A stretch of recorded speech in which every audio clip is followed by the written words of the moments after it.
Alright, give me a couple seconds.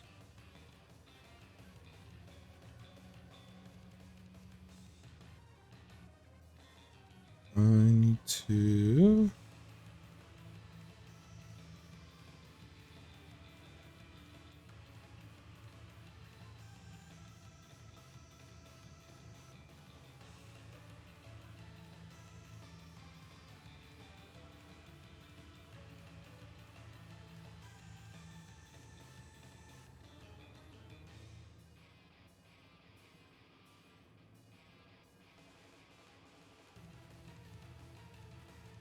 Alrighty, let's announce here.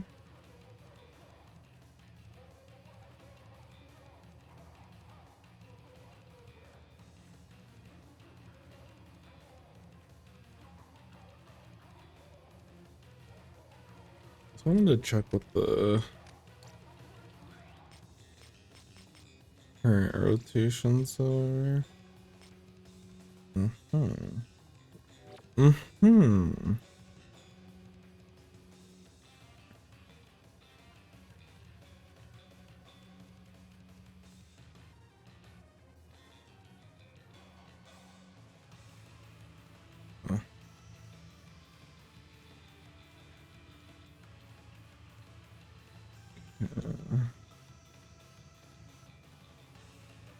This one I can change the tag. That should be good.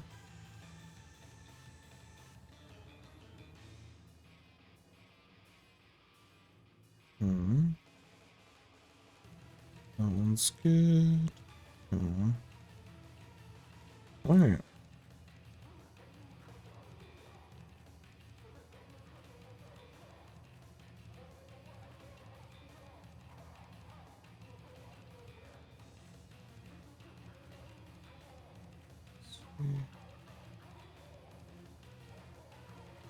Yo, what's up, Astra? Welcome in, welcome in. Why are you, feeling bored?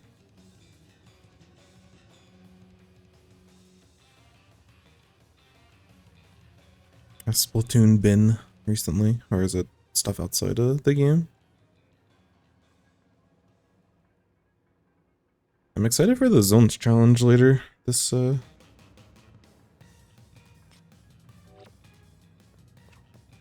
week.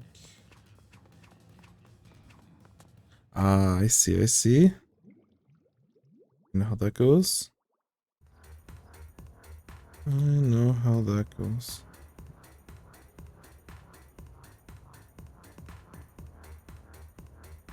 Alright. Yeah, the rotations have been kind of weird.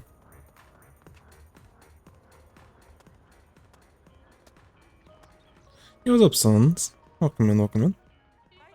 I'm just gonna do a little bit of painting. I don't feel like playing, and I don't feel like...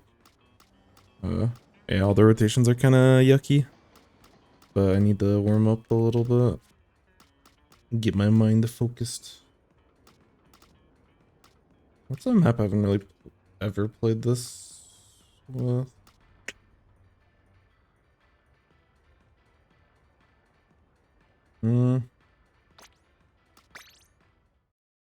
Let's see. Well, I'd probably do this with on Rainmaker or Clam Blitz. Get coffee and water before I start. Oops.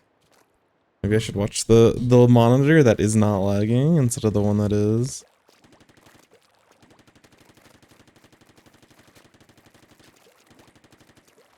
Oh yeah, the other thing I always forget to do when you're a short range shooter on this map, you should like always just like paint like the outside border just to make sure that you have this covered.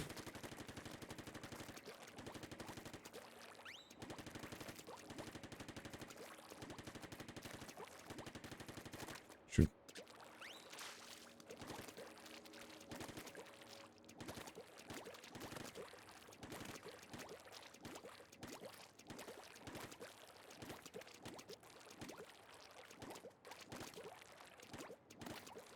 I don't know how people's movement is so clean.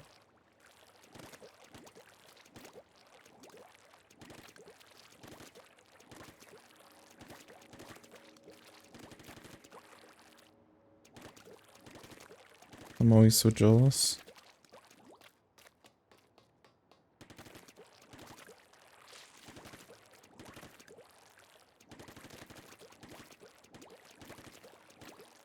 Oh yeah, when I was watching people play this weapon and playing Splattershot, one nice thing that you can do is you can get paint over this, like the other side of this. I'll beam back here. Which is super minor, but it actually is really beneficial. You just have to be careful about hitting the sledge.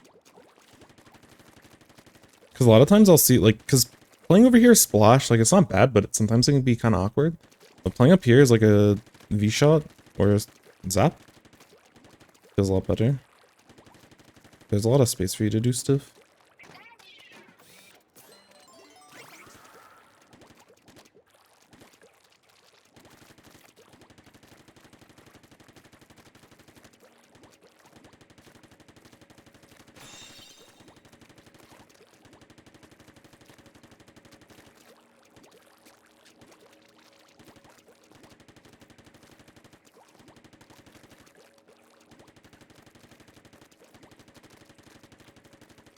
These signs are so annoying when it comes to painting.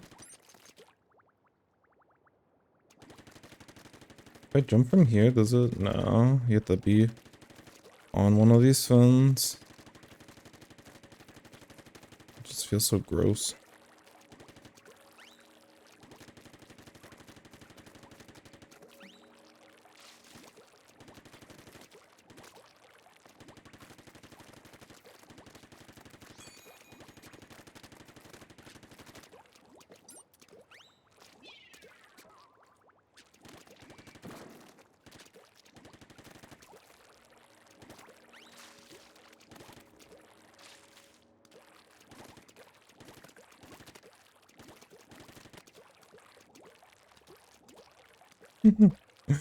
I love that Splatoon sometimes just has corners that don't exist. It's really bad on Undertow, but there's a lot of corners in this game that just like don't exist, so you can just swim right through. Which is really good to know, because sometimes you feel like you have to like either you have to go around this way or you have to like jump your way across and slow yourself down, but you have to test every corner because they're all a little bit different, but there's a lot of them that you can just straight swim through. Turf War is the best rotation. I'm sad that I have to play Turf War for the foggy thingy.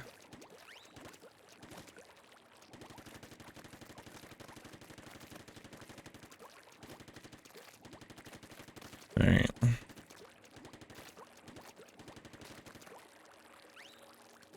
Yeah, this is another corner that you can kind of just skip through.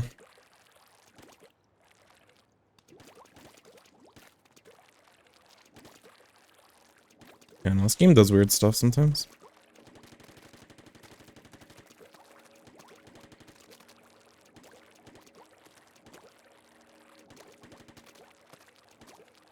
That's one thing I have to get better at is like getting paint over ledges like quickly. Cause like I've gotten better at like painting just like generally, but this is often like really slow and you don't want to do this in spots. And when you watch people push, you'll see them hit like you'll see them get paint in areas before they push, and it's just like a couple of shots, just like 1 or 2 shots. Like over a ledge, or like if you're pushing this, it might be like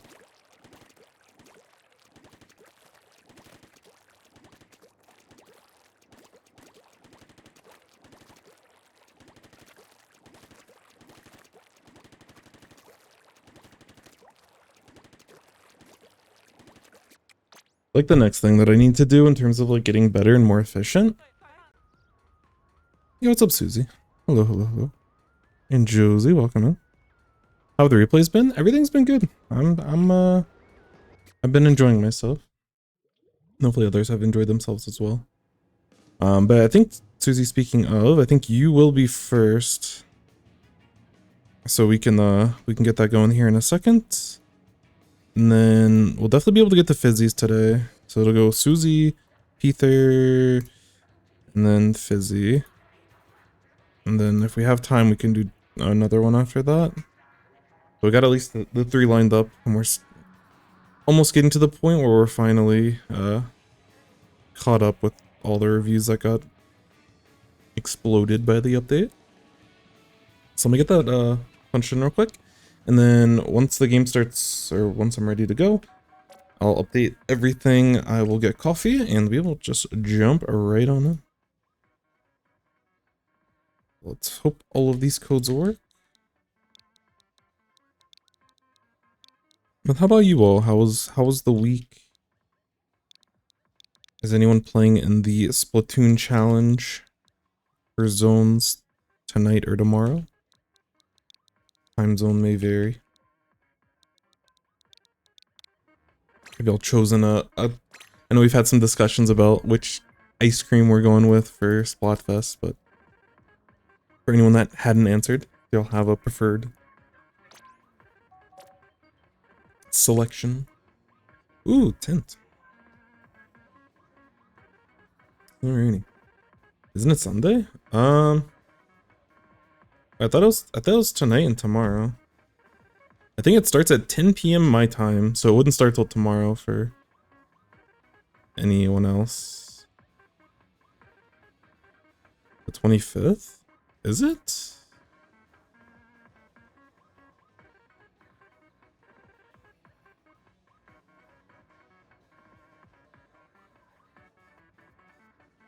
Oh, it's Saturday night.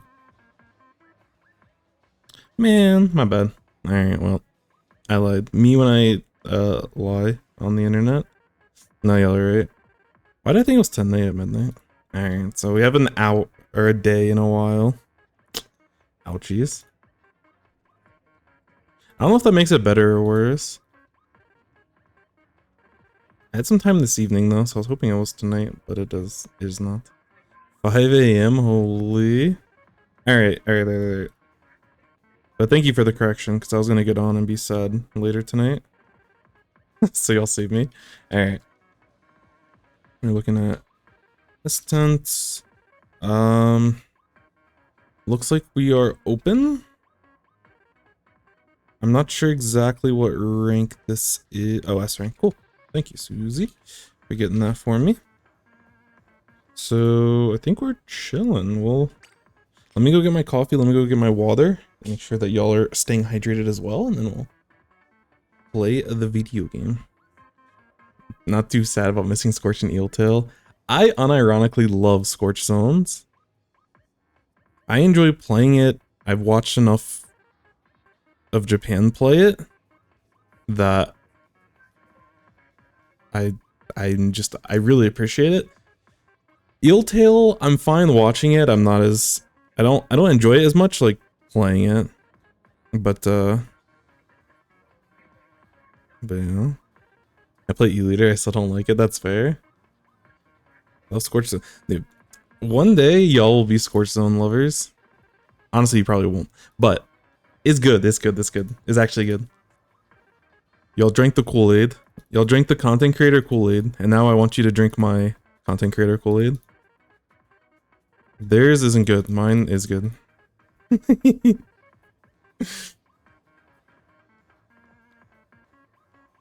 I don't know. I've come to appreciate playing because I don't know. I love zones so much as a mode. I've come to appreciate weird stuff with zones. And there's way more that you can do on the map than a map like it works way better than something like Kelp Dome. Like people always compare it to Kelp Dome, is way better than that. The grates make it way better. The pits make it way better. It is a bowl, but it's a bowl that I love. No, I hated Camp Triggerfish, but that was when I was bad at the game. I'm probably never going to go back to Splatoon 2, so I don't know if I'll have an appreciation for it over time. Hopefully it never comes back to this game. But I feel like I'd probably enjoy it more, but I was a big hater back in Splatoon 2. But some of it might have been because I don't understand. The bar is already on the floor. It's better than Kelp Dome though. It's better than Kelp Zones. I will... That kind of comparison is unfair. But I might be at the flank. The thing is that there's like, I don't know, there's a lot of areas to play around on Scorched Zones. Like, it would be nice to have some sponge so people that dropped can get back up top, but I don't know.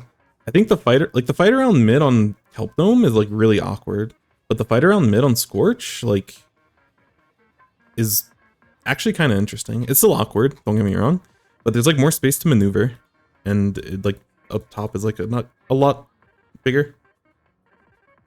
But I don't know. Maybe one day. It's just every time that I watch JP playing tournaments and stuff, like they literally only play that mode. I've seen more Scorch on that map than any other map for Zones. I don't know why, but seeing it enough and studying it enough, I'm like, yeah, no, I kind of understand this.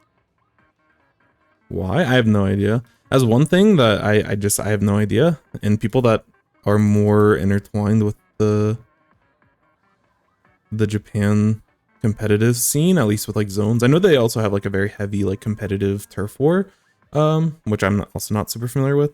But I don't know why for their Zones and their tournaments, they choose, and it's like sometimes they do random, but it's not random because it happens. Some of them are random, but some of them like it happens consistent enough that they play Scorch like all the time, and I just don't know why. Like they play a lot of Scorch, Eeltail, like a lot of maps that we generally consider like, oh, we should never play these, like they play them consistently, and I don't know why. I'd be interested in hearing someone that's a little bit more rooted into that community. I'd be interested to see why that is. Kelp better stay into... Wait, was Kelp Dome in 1? I like barely remember Splatoon 1, so I don't remember if Kelp Dome was there, but that'd be crazy. Also, I don't know if I said welcome in AI, but welcome in AI. Their format in Japan is so funny. I know I'm very unaware. But anyways, let me be right back with some drinks.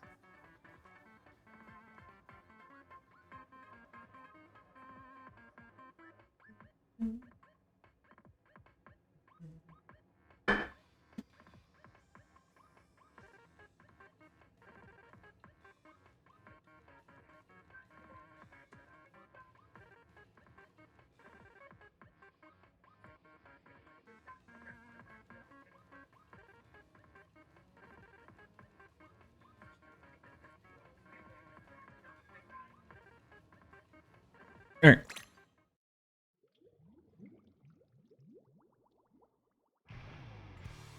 Quad L3 meta, holy.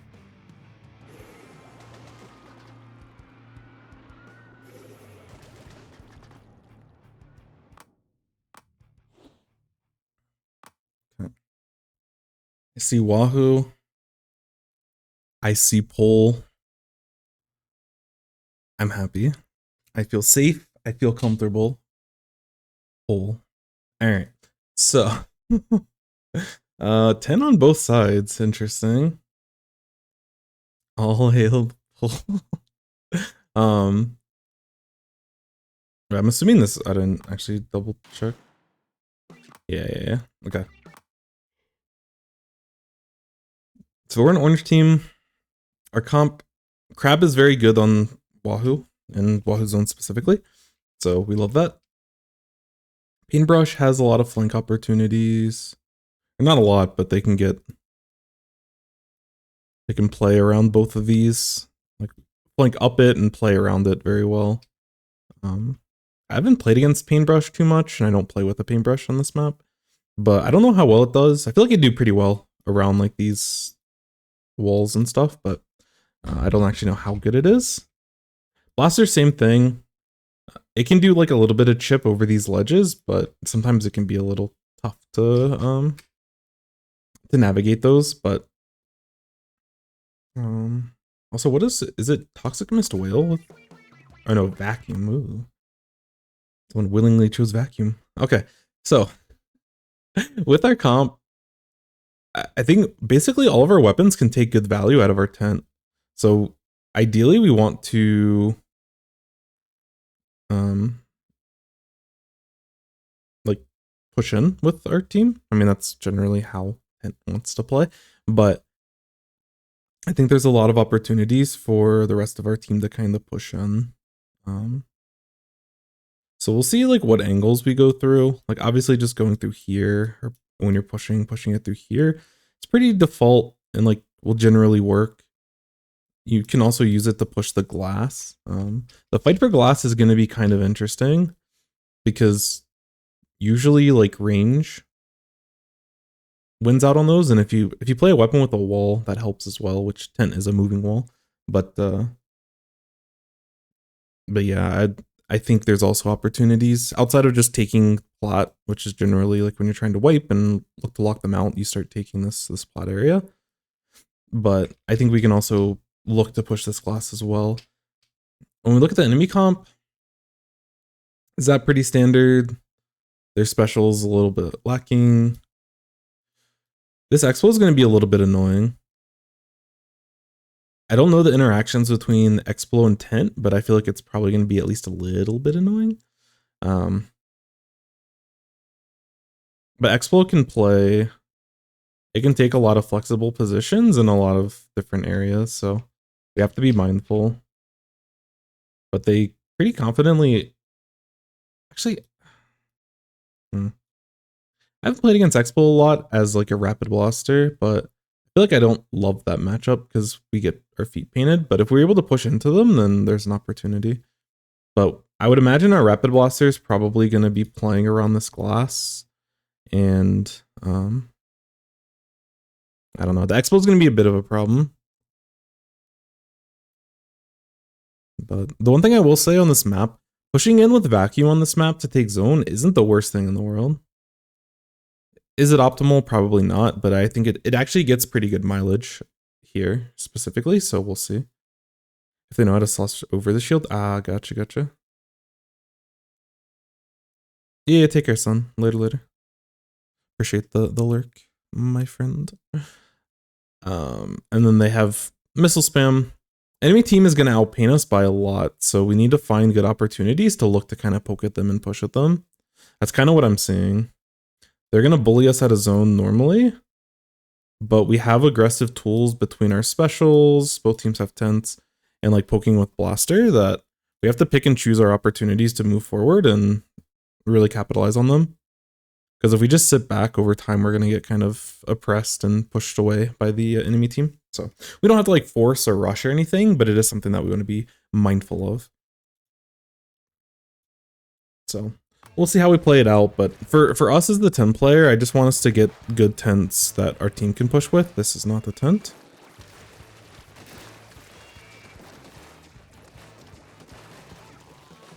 Nice, your paintbrush was able to push up. That's fine, getting 2 should be enough for you all to... Oh, nice. Alright, so we missed a little tiny bit of the opening, and I wanted to quickly just go over that, but...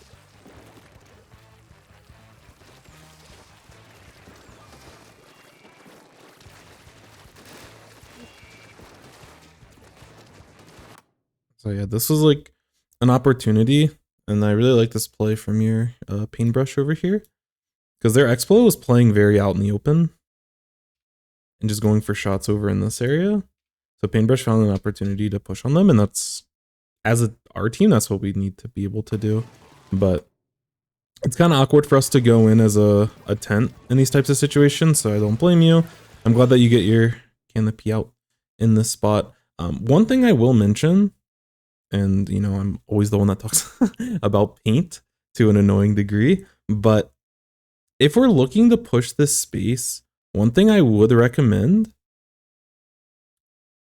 because this area right here is painted, I would like to get a shot over this wall and get as much paint on the rest of this ledge as I can.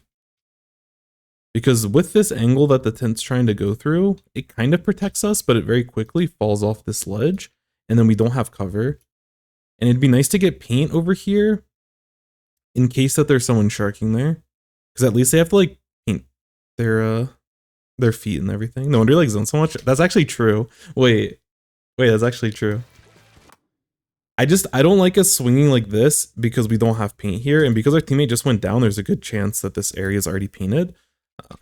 So it's very minor, but this leaves us open to getting potentially a one shot by auto bomb with our tent shield. We potentially can get one shot by this tent player themselves if they're sitting here in the ink. And you just make it a little bit awkward getting a shot over this rail and painting this back area. That way they either have to waste a shot and paint their feet, which for something like a tent is very slow and awkward, or they just back out. I don't like painting. Yo, what's up, Fizzy? Fizzy, yours is 2 away. We're doing this one, Peter, and then your review. So that still may be like a couple hours from now, but we'll definitely get to it today. But welcome in. Hope you're doing well. But again, no one on your team is overextending too much. Everyone's kind of working together, and y'all are getting paint toward the people that you need to push. So all in all, this is good. I'm a little bit scared about us committing like this. So in this position, sorry, I'll back it up a little bit more. I think we can slow down a little bit when we end up getting missiled here.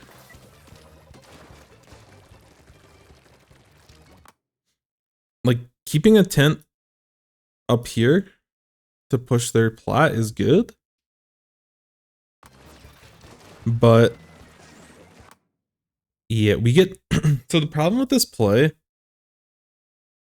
is that there's a lot of us clumped together, so there's going to be an awkward wiggle to not explode.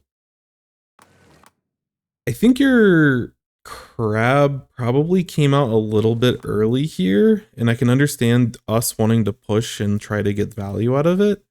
But realistically, what happens in this spot is that we pop crab, these people are going to sit at a safe distance when they missile, and they can't really push up until the crab itself is done. So we don't really need to take this space right now. Even though we're getting missiled, like the special timings here are a little bit awkward for both teams. We used our crab a little bit early, but then they used their missiles to respond a little bit early. So neither of these, like these specials effectively are going to cancel each other out. Because no team needs to push up in this spot. If the blue team pushes up here, then they're fighting against a crab and we can push them. But, you know, with the ink mist and with like we've locked them into their spawn until crab's out, and we're basically stalling them in that spot. So in these situations, when crab goes out that early and no one on the team is able to follow up on it, consider that crab, especially in a mode like zones, just consider it like a stalling crab. And like different specials have different purposes. Crab can be used to retake and engage and like look for picks. Sometimes if you're like one of the last people up and it's like a 1v3 or something, if I'm the one, I can use crab to stall the enemy so my teammates can jump into me. That's actually something I use more than I think. And then there's situations like this where we crab before the enemy team's even pushing us. And for me, I don't love it. If we were like, if this was 12 seconds and not 72 seconds, this stall crab can potentially give us this KO. So I would like that crab in this situation, but I think we crab a little bit too early in this spot because we're not really reacting to anything. Our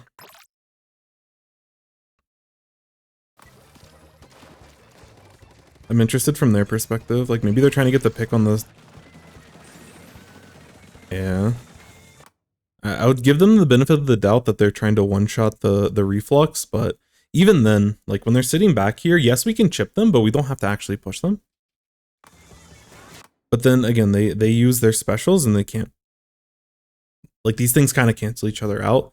So in these kinds of scenarios, when we're the ones that are in control, we don't need to aggressive very aggressively. And we especially don't want to position aggressively when we're playing against a, like when we're fighting against missiles, and missiles are like landing on us. Like we just accept this crab as saying, okay, we can fast forward and we'll be at like 60 before the enemy team's able to actually push. And the crab was able to secure us 14 seconds. And you can determine if that time is valuable. You know, that's something that for whatever special that you're using, you can kind of determine that. And more than just crab can do this. In certain spots, missiles can do this as well. Like if you use missiles early, then people can just kind of wait it out a little bit until missiles are done, which scores you points. But it's not always the most effective. So both these specials are early. So in this case, because we have advantage, I wouldn't try to force here. Because force here is just like unneeded risk. And I don't want us to put ourselves in like a risky situation like this. Especially when multiple people on our team are looking for plays as well. It's nice that you get the pick on the zap and like you get the tent out. This is like the most that you can do. But yeah, it was a nice shot from the reflux, but that could have been an Explo shot as well that did enough chip after all the damage from the missiles to splat you. So I think we just chill a little bit if we wanted to. So if we were scared about them pushing, we could get an early tent out to like corral this area and just keep them like stalled a little bit while the missiles are coming out. And then that way, when they actually start pushing, you'll hopefully have your second tent up before they're able to get into position to really start retaking zone. But I would like us to be just a little bit slower. Your team ends up going 1 for 1, so it's not the worst thing in the world, but they have tent advantage now because you go down. I was an overcommit. I thought my team was coming with you. Yeah. But even in a spot where your team does come with you, it leaves a chance for like all of y'all to get extra chipped from missiles.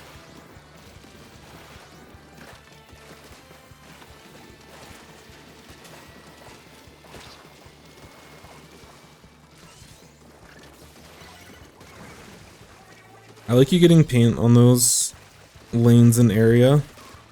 There's certain spots, nice shot. There's certain spots that tent does a really good job.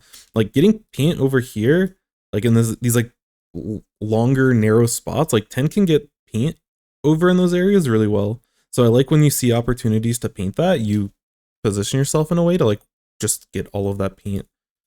It just saves the rest of your team a lot of time. So overall, this push pretty solid. I'm not sure if we'll see it this game, but a lot of times when I watch people use their Trizookas, they do it inside of the tent. And it allows you to be a little bit more aggressive and get some more aggressive angles with your Trizookas. So it's an idea. I think the way you played it was totally fine, but just something to consider. We might see it from you this game, I'm not sure. But before I forget, that's one nice thing about the synergy of this kit.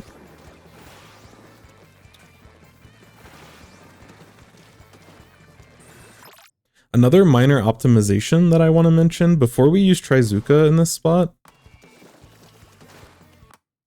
I think we like, because we're not really forced to have to use our Zuka super fast. Again, like our team is using other specials as well. And we don't want to be too redundant with our specials because there's a certain like critical mass to the amount of specials that you use before they start getting less value. Like something like Wavebreaker can be amplified by a crab, or it can be amplified by potentially a Trizooka. But when there's already 2 specials out, when we put our 3rd special in the mix and we have a 3rd special out, all of these specials have like, it's not that the specials themselves get weaker, but the actual value that we extract from them on our team gets a little bit weaker. So in this spot, I don't think that we need to necessarily go for this type of play. the other thing I wanted to mention, when we have time like this, I would like to see you get some of these ink mines like set up. And I'm not the best ink mine player. I know that you can set them up. Like if you want to set them up in zones to help keep the paint up when the enemy team's pushing, you can certainly do that. You know, getting a mine over here, getting a mine here, anywhere where the enemy might potentially want to push. Even over here, but I prefer you on the right side, so I wouldn't worry much about this left side. But just try to get mines in areas that the enemy team is going to be unable to, or that they're either going to try to paint over, or that they're going to like walk and move past, and we can kind of catch them. Because it does extra damage for us, it gives us extra vision, it can help out in a lot of spots. I don't hate the Zuka, and like we get a pick, we find that tent target, that we catch them, and on the, like after they shoot their shot, they're like slow for a little bit, and we're able to catch them on that timing. So it's very like your awareness there to go for that, like the Trizuka at that spot is really good. But realistically, ouch, that's unfortunate. Realistically, that person wasn't going to be able to push anyways because our teammate had crab out.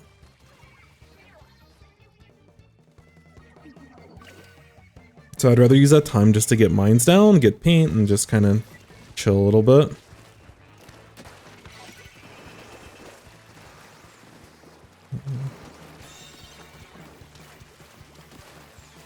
Nice. Oh. Nice. So the timing on this final push that you take is really important, because if this final like little push you did on their plat without your tent, if you did this in the middle of the match, I would criticize it, but at the end of the match, I love it. And I'm assuming because you used it at the right time, so I'm gonna assume that you're using it because of it, but I just want to mention that, like, because we're close to KO, and especially since we have a numbers advantage and we know there's two people over here, it's fine. Like, it doesn't matter if we get splatted or not. We just need to waste the enemy time as much as possible. And it might be better to just continue to move with your tent and just play over here. When these people are pushing this way, we can still have like a shot at them because they're not going to look at us. If we end up moving over here and we play around this wall, these people have to worry about zone. They're not going to focus on us, so we can still stay alive and be really effective. But with this little amount of time, it doesn't really matter. So just you being a presence over here, getting pain over here, like this is like a good play. If we played it out, so if we sidestep this way in this spot, like again, at this timing, perfect. If it was 16 seconds, I don't like it anymore. But at 16 seconds, instead of jumping out here, if instead we played over on this wall, we can keep poking at these people. And in a lot of cases, they're going to be more focused on the zone than focused on us, because they don't really have time to waste. With 16 seconds, actually do have time to waste, but it's close and people are going to be very pressured. And that's one thing when we're looking at closing out the game, knowing how close we are impacts the way and how we decide to play it. Because just using our body, regardless of if we get spotted or not, when it's like under, I'd say like under like 8 in this spot, because even if it feels 10 seconds here and we get spotted, there's a chance the enemy team actually has an opportunity to hold here. But if it was like 16 seconds or like 12 seconds, this is where I would be over here. And like they're forced to start moving, and we can pressure a lot from this off angle. And if instead of 16 seconds, if it was 26 seconds, I'm probably not taking this fight at all. We have numbers, and I would just play in mid with the rest of the team. And just, you know, we stalled a little bit with this first tent. We just chill a little bit, get our second tent out, and we win with that one. So that's just a concept that I want to talk about now. In this spot, you executed perfectly. So I want to give kudos for the way that you played this. but I just want to make sure that you're aware at how this number and how close you are to knocking the enemy team out, what that means. And like there's little tiny decisions in your positioning, tiny decisions in the amount of pressure you can put on the enemy team will influence the way that it is. So I'm really happy that you played it the way that you did. Because if you're sitting in zone and you tried to outpaint and like you gave their Explo and stuff an opportunity to move forward, there's a chance that they can test zone, and then at that point you don't really know what happens. But it's an important concept to learn. And it works in all modes, but it's an important concept to learn for splat zones especially, because the zone kind of stays in place and we can adjust accordingly. And like if it was like 26 seconds and the enemy team was like ready to start pushing, if let's say they weren't in this type of position, it would be awkward with 10. I wouldn't do it with 10, but like these are the situations where we can shark and do like these very aggressive type of sharks because they're running out of time to actually check all of these areas. If it's like the beginning of the game and this is at, oops, this was at like 76 seconds in the match, like going for these aggressive sharks would be probably pretty bad.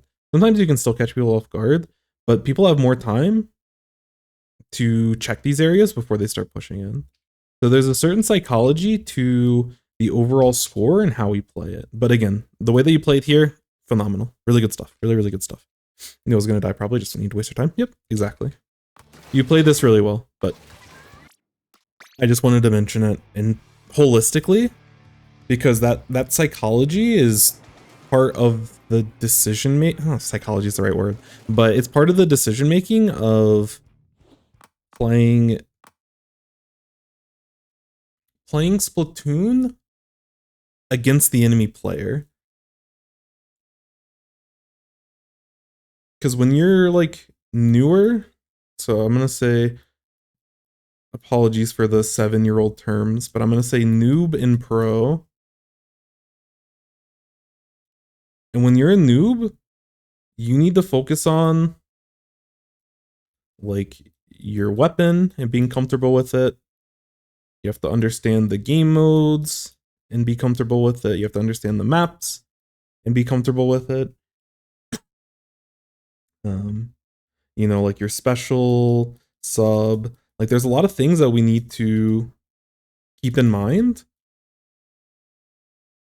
and focus on.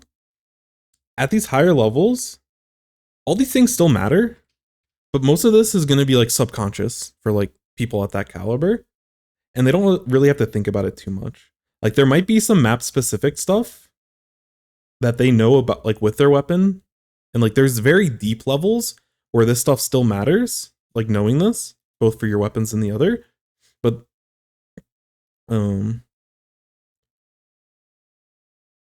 as you get better, we're focusing more on like adaptation, like behavior of player, like the individual player, both on your team and the enemy team. It's like your opponent. It's also like your own friendly teammates. And things like pressure and frustration, or if someone's overheating because they're just kind of feeling themselves because they're just having a really good game. Like as you get better, you can start focusing on what the actual player in that situation is going to do. And a lot of what I was talking about before, that like about like what this score implies with how people play, that's more of this adaptation and like playing against the player themselves. And at a certain point, Splatoon becomes a game of playing against the player and not against the, you know, it's not trying to play Splatoon well. It's understanding what the enemy team and each of those players are trying to do and having a counter for it effectively. So again, this isn't really specific toward your gameplay, because I think again you executed this one of these types of decisions you executed flawlessly here. So definitely kudos. But you know, for people that are continuing to learn, improve at the game, especially when you're first getting into competitive, those are the things that you can think about.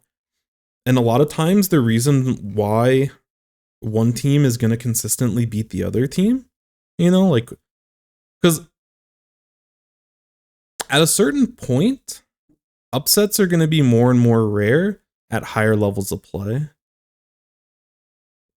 I think in the ecosystem of Splatoon and how we define things, like all of mid-level, all of low-level, and honestly, basically like all of like high-level is going to be a bit of a crapshoot in terms of like if upsets happen, it's because people are there's like a lack of consistency and playing against the player, and a lot of times people just kind of focus on their mechanics. They focus on, you know, oh, my aim, and oh, like, you know, like very, very focused on like Splatoon specific things. But probably when you get to like the +1 levels and top team level, and like, you know, outside of the Western competitive scene, like the way that players in like Japan and stuff play, like there is just a fundamental understanding of how the enemy team and how each of those players are going to approach any given situation. And that's where those like meta levels arrive in the way that people look at the game and play the game, and so on and so forth. So it's a really good topic. It's a really interesting topic. And this was a good example for me to kind of just like dabble in it a little bit. Obviously there's a very in-depth discussion there, but you played it really well. So I wanted to mention it, because in a vacuum, that me being like, oh yeah, you like ran into 2 people and you didn't have your tent up. Your tent just went down and you jumped into 2 people. Like, nice stuff.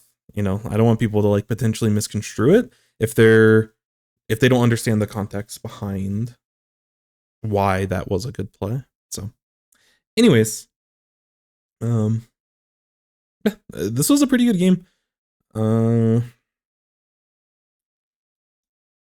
I think in certain spots, I think we can look to paint before pushing, specifically when we have with an advantage. I think you pushed defensively very well, but I think we left these little gaps open in the way that we were playing the match. Like when we were swinging out in front of our tent here, there was another situation. I'll try to go back to them real quick. This wasn't that long of a game, so let me quickly find these situations. Because you leave little gaps to potentially allow us to get punished. I just want to make sure that we tighten those up. So in this spot, this is one situation. When we see this person move back, this is where we get the shot over.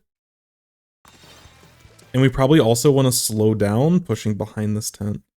I can understand you wanting to take a gamble that this person's going to back up all the way because there's only 2 of them left. But there's a chance that either one of these players can, if we push too far past our tent and we don't get this paint established and give us this little bit of a buffer for us to push into our own paint. Like if we turn the corner into enemy paint without our tent, there's just a chance that we get one shot. So I'd be careful. I'd be very, very, very careful here. But there was at least one other time, like the missile play we ended up getting punished for, but there was at least one other situation that I wanted to mention. Yeah. Yeah, this one we left gaps because we were getting chipped from behind, and like because of all of the damage and all the paint from the missiles, we weren't able to get like inside of our tent, which leaves us open to, like, I think we can still get chipped from Explo, but we probably, like, if we weren't getting missiled there, we probably wouldn't get chipped by the reflux in this kind of situation. That's not really your like fault or anything, it's just playing in that match, but it's another opportunity. That was a nice Zuka. I think it's here somewhere.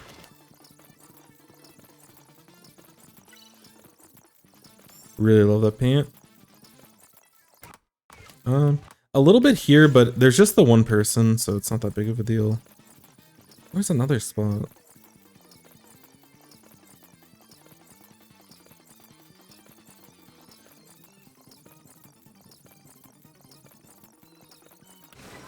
Ouch.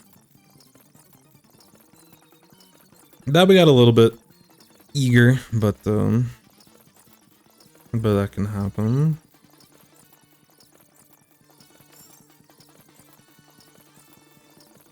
I don't know what I was looking for then. But yeah, there's another spot. We just watched through it and I didn't see it, so either way. But yeah, so sometimes we push a little bit too desynced with our tent when we don't necessarily need to. One of the things when we have an advantage in a game like Splatoon is the fact that we can play it a little bit slower. And I think that another thing with the advantage is use that time to set mines.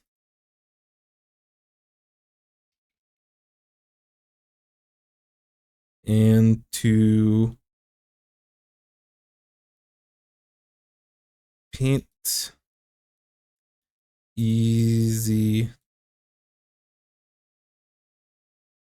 to reach / safe areas. And what I mean by this, you probably can go somewhere in the middle of the match. It's basically like after we were able to hold them, and the enemy team's looking to push back in, sometimes we would opt to, like in this spot, like Zuka I think is totally fine. Love Zuka here. But when we're on the enemy team plat and everything, and I'll try to show it from a high level perspective. So team gets the wipe. So in this situation, we clean up zone.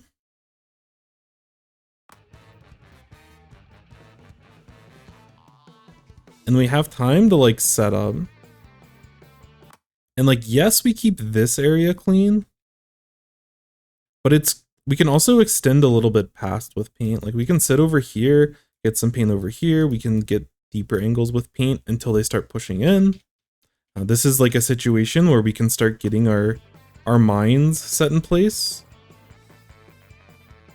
And just have all of that painting done. This area is pretty clear, but you know, making sure that we paint this flank, paint the wall itself, like these walls over here, you know, any paint underneath us, which for the most part is pretty clear. We could potentially look to keep this area on our side painted. In a lot of cases, your painter will do this. You know, like if I'm the splash or if I'm playing like a painter weapon, I'll be focused on these things.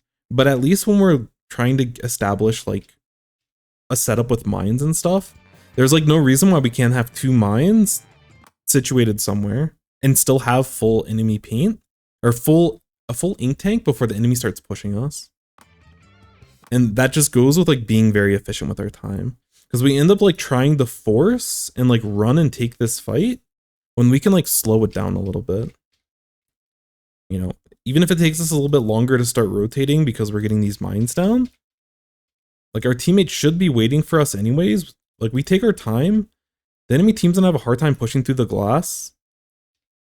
So like we can be here a few seconds slower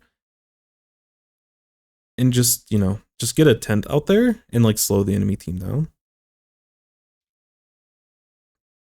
But in certain spots, it feels like we're trying to rush and like, oh, I need to use my special, which again, I think your specials this game are like totally fine. But I'd rather us kind of set up. Like tent is a weapon where you often outplay your opponent multiple seconds before a splat happens, or you get outplayed multiple seconds before a splat happens. And the mine with our kit, especially in zones, is like super relevant, super important, and can get a lot of value. And I just want to make sure that we're getting it and extracting as much value out of our kit as a whole and getting that setup established before we just start running in and taking fights. Again, it's unfortunate that we ran into missiles. Like it's unfortunate, but even if we weren't getting missiled here, if we just jumped onto the glass and started shooting them and then getting the tint out, like we're just getting a little bit too greedy and a little bit too aggressive. And we, like, those are the opportunities where we leave open these gaps to potentially get punished. And those gaps that you make are like, they're usually pretty small. So like, they're probably not going to get punished except for like against really good players or for people that are going for really tricky plays. But I just want to have you notice them, because if you do get splatted in these types of situations, that's kind of how we play around it. Like I could just say, oh yeah, dodge missiles, forehead. Like, oh, there's missiles, just don't push into them. But I don't really care if there's missiles or not in this situation. It's unfortunate there were missiles, but even if there weren't, I don't like us just holding forward and looking to push.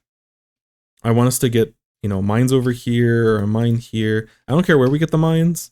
Over time, you can refine that. I can tell you're a very, you know, thoughtful player.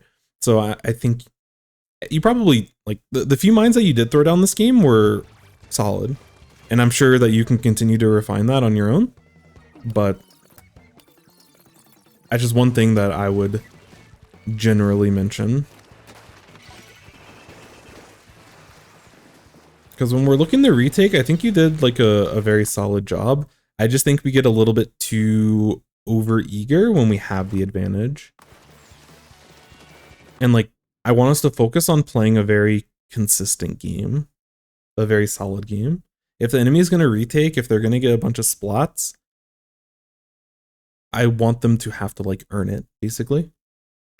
And for them to have to outplay our mine setup, have to outplay all of the paint that we have, outplay our specials, and really focus on slowing down when we have the advantage. But otherwise, you played this game very, very, very well. So it's still a lot of kudos. I'm thinking about what you would want to do in order to like continue to play. Like if you want to start, because without a doubt, if you haven't already hit S+ at this point, you'll definitely hit it, and like you will have X rank unlocked and stuff. And if you want to like really climb X rank and everything, those are the things that you want to work on when it comes to consistency. Oh, we have an advantage. Do we have the areas that we need painted properly? Do I have mines down? Am I pushing in with, you know, a full link tank if I have the time to get the full link tank? Am I getting my tint out at the right timing to use it? Am I using my Trizuka at the right time?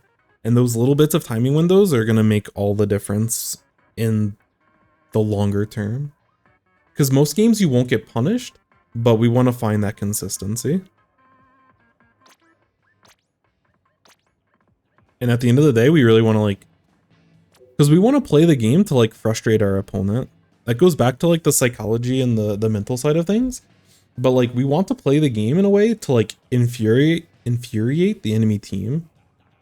If we're playing like a short range shooter, you know, having good paint, having oppressive specials, you know, sharking in spots that they aren't expecting at a time that they don't expect and like catching them off guard. As a tint, you're kind of a walking frustration for the enemy team. Yeah, welcome in, Sage. You're effectively a walking frustration because they don't want to have to play around your tent. They don't want to play around your mines. Like your entire kit is just really annoying to deal with. And we want to extract as much value from that annoyance as possible. Sometimes, you know, if you pop Zuka, sometimes, you know, I think a lot of times when you pop your Zuka, the first shot, you were like always getting the splat because you were looking for a very specific play. But after you get the first one, we don't have to immediately shoot the rest of our Trizukas. Like, let it stall out.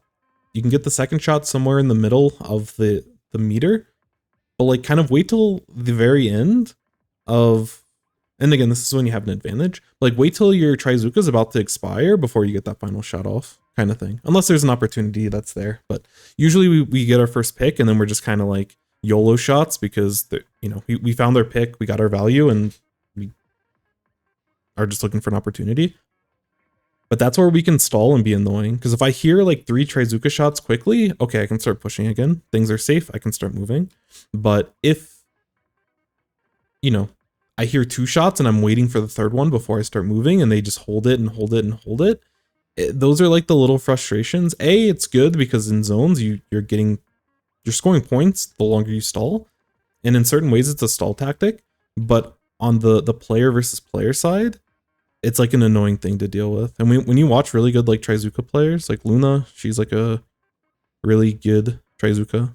I don't know if she's still one tricks V shot at this point,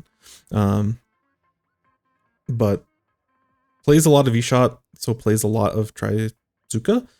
And whenever I play against her specifically in like scrims and tournaments and stuff, it can be a very frustrating experience in spots with the Zuka, because yeah, she does a good job of getting that first Zuka in a relevant spot and finding those good advantageous timings, but she like draws out the Trizukas and the timings and the special timer like as long as possible, and so you just have to wait, and you can't like, you have to respect their Trizuka because they hit their shots, but you have to also, you know, if you get like giving up points for free because you just have to sit there and wait, feels really bad. And it's like those little tiny micro decisions, like that's not going to make you like the perfect player, but those things definitely matter. Especially when it comes to kind of the bigger picture. But overall, really, really good stuff. That was a nice discipline play.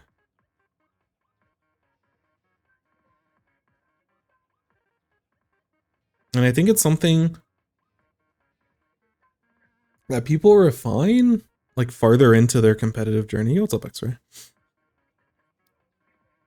Like it's not until you hit a certain level in competitive that you're trying to like draw things out and like be very annoying and be very oppressive with your lead.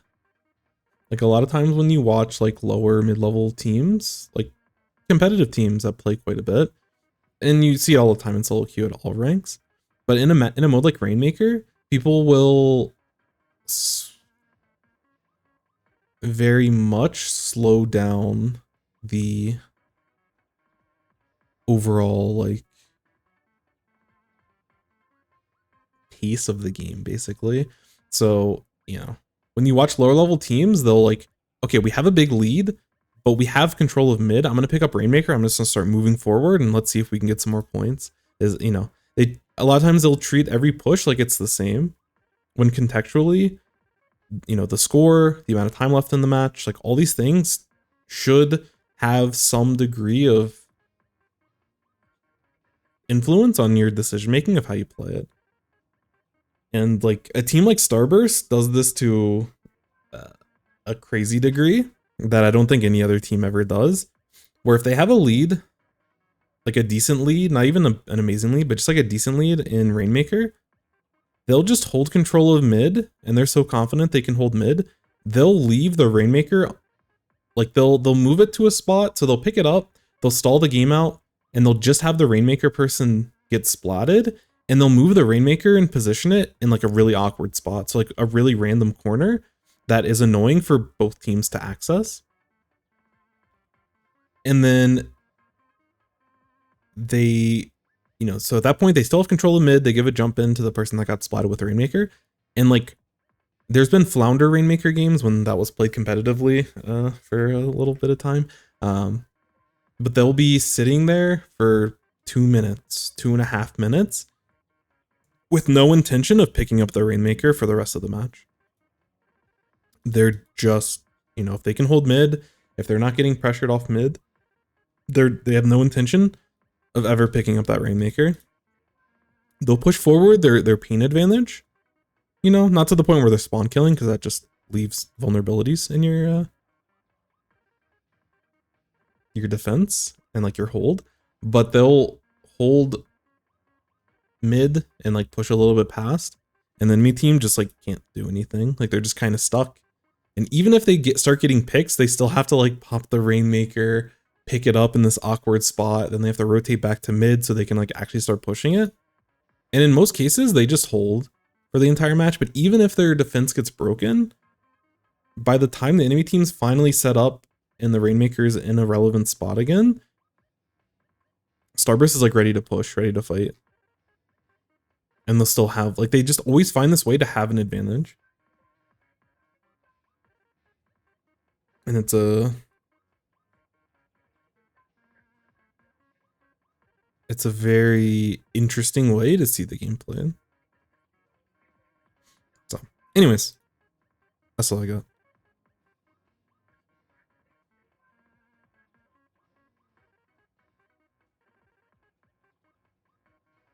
Okay. So I think there's someone else. I believe this is Noah that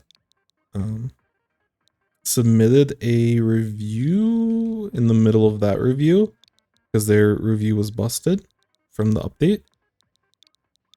And they ended up putting a fix, so I think we're gonna wedge this one in between.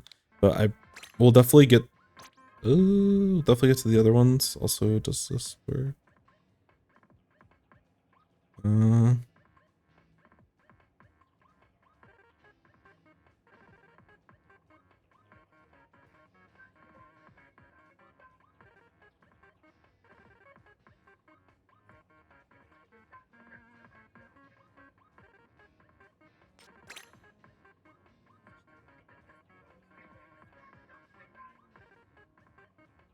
Gotcha. Okay, so we might have to skip past this one. I think this one was also from a previous patch. So when they get theirs in, we'll be able to fix it, but it be like that sometimes.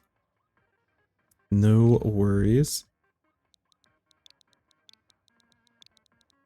That's the thing I'm scared about as well, is like at some point they're gonna do another patch and I need to like get all of these reviewed before. Because there's like a big purge of codes because I was a little bit behind and I felt so bad. I don't want to do that to myself. I don't want to do that to you all.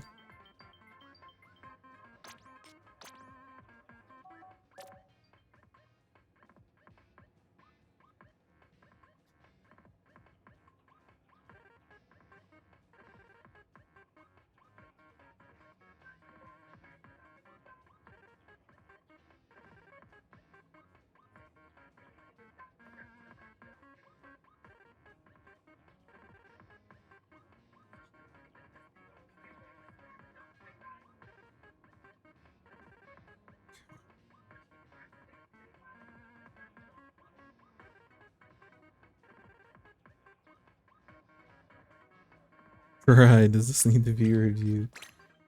I need to review more try. I actually need to get better at understanding.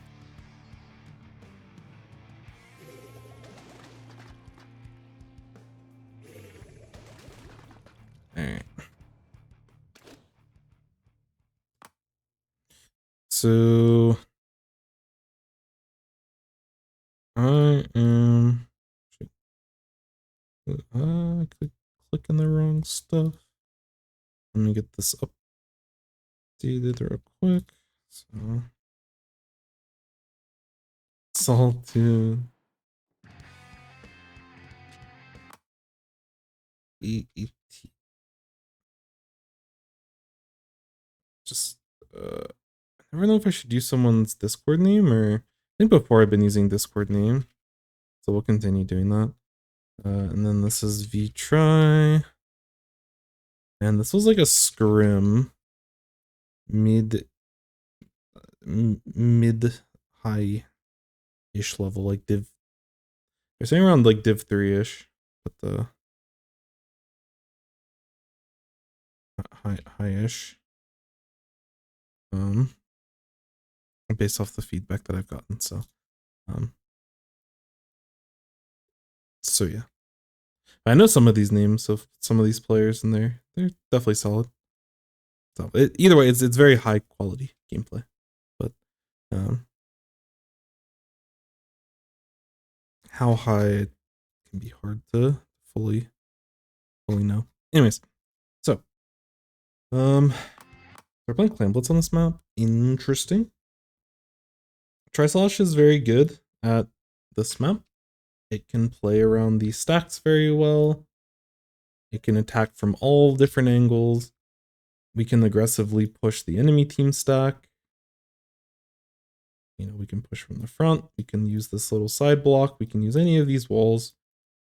Trislash gets a lot of value on this map. We can hit over ledges. We can hit under ledges. If we're hitting under a ledge, hitting over a ledge. There's a lot of opportunities for us to get value with Trislash. It does have a little bit of a range issue, and when we start looking at the enemy team comp, we might find some issues, either with their range or them having walls or them having a lot of mobility. It's going to be really important for us to not overly try to chase picks in fights, because the enemy team's going to have an easier time fighting with us. We want to establish ourselves in really good, strong positions, which again, stack is good, and underneath ledges is generally going to be like our ideal situations. And the other part of it in a team environment is like working around your team. So we can pair up with our, we can pair up with the main weapons themselves. So like Sloshing Machine's another weapon that can go over ledges. This can paint for us at a distance. We can also back up if we need to, and they can work with us. Something like Zap can paint our feet really well and push in with us. As kind of one of those like shorter range types of shooters and stuff. From the special aspect, we are running a cooler comp with a Inkjet, sorry. We're running it with Kraken. It'll Booyah Bomb. This comp's actually like pretty solid. I don't know if this is the best kind of Kraken on like heavy. I'm not fully convinced. It's not bad. It's still like good, but I don't know how good. Also, thank you for the headband redemption. Fortunately, the gray one was staring at me. Very easy for me to get to. But thank you. All right. So like overall, we're kind of chilling. Like I said, the enemy team has a lot of range. They have their own Inkjet, and they have like walls and mobility. So we have to be careful about how we take these fights. But Gray was ready, actually. But it's really important for us to, again, play around strong positions, play around the usage of our specials. Like we have a game plan where if we're able to execute, our team is very, very strong. But things can be very awkward, and we can get snowballed on by parts of their team if we struggle to maintain that kind of control and things start getting kind of scrappy. But Cooler will help us quite a bit. Jet will help us in a lot of spots. Kraken will be nice, especially on Clan Blitz as a mode. So yeah. Yo, welcome in, Squid Kid. So we have we have at least 2 others that we'll be going through in front. I think we got ours I think yours was in before a couple others. I don't know if we'll be able to make it to it today. We'll see, but we almost certainly will be able to do it tomorrow. But we'll have to see kind of the flow of everything. But welcome in. Because there's at least one other, and I'm still waiting on a replay code from someone that it wasn't working. But they might put in another one, which will push it back. But almost certainly, whatever the next stream is, we'll have, which should be tomorrow. We should be back in check with it all.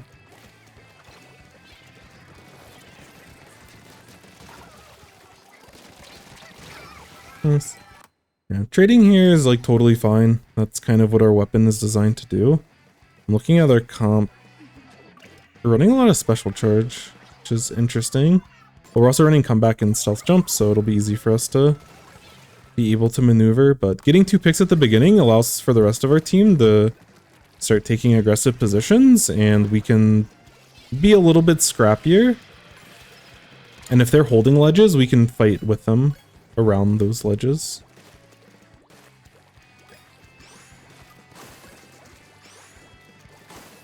We gave up a little bit of space, but we were waiting for a cooler. Yeah. We do an excellent job playing around the ledge there, and we don't give the ball point an opportunity to do anything. One thing I do want to look at, just because it's a scrim, I want to look from a little bit of a color perspective of like these pushes.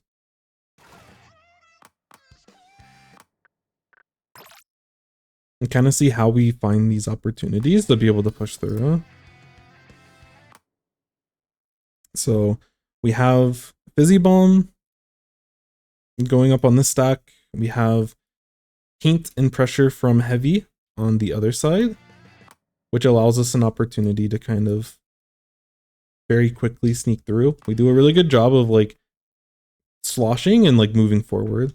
Because if we slosh and just kind of stood in place and threw out extra sloshes over here, we're gonna immediately like trade. But we're kind of continuing the move as we keep going, so we're chilling.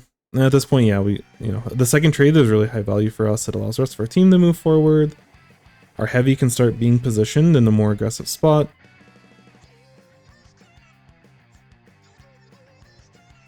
Yeah, eventually they're able to get onto right stack.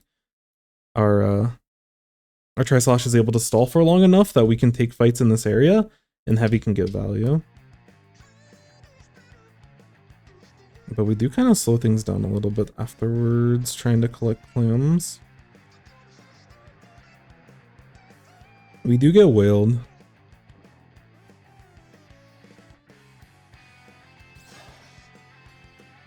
Yeah. We give up quite a bit of space in this kind of situation, but we are getting clams, so it's like, okay. But I don't like our... Like, I'd prefer our heavy to be in a little bit more of like a stationary position to prevent people from moving forward. Like, I don't know if I like the heavy being the one that's like trying to help collect clams and help throw clams to the rest of the team. There seems like it's a... And I don't know if we're... I know this is a scrim, I don't know if we're a pickup or if we're playing with similar teammates, but I would prefer this heavy just to sit in high ground and be able to watch mid, watch their stack, or sit over where those, what's it called? Sit where our sloshing machine is. Watch stack and like keep an eye on like mid as a whole. But we lose a lot of pressure and a lot of value, and we give up a lot of space. Like, we're almost giving up past half because our backline is not in position. They're focused on objective, and I don't think they need to be. So when we start to go for this type of aggressive play, our backline still isn't situated. And even if they were, we've given up enough paint to where this cooler gets too far forward and becomes a liability to try to be able to pick up. So I think we were a little bit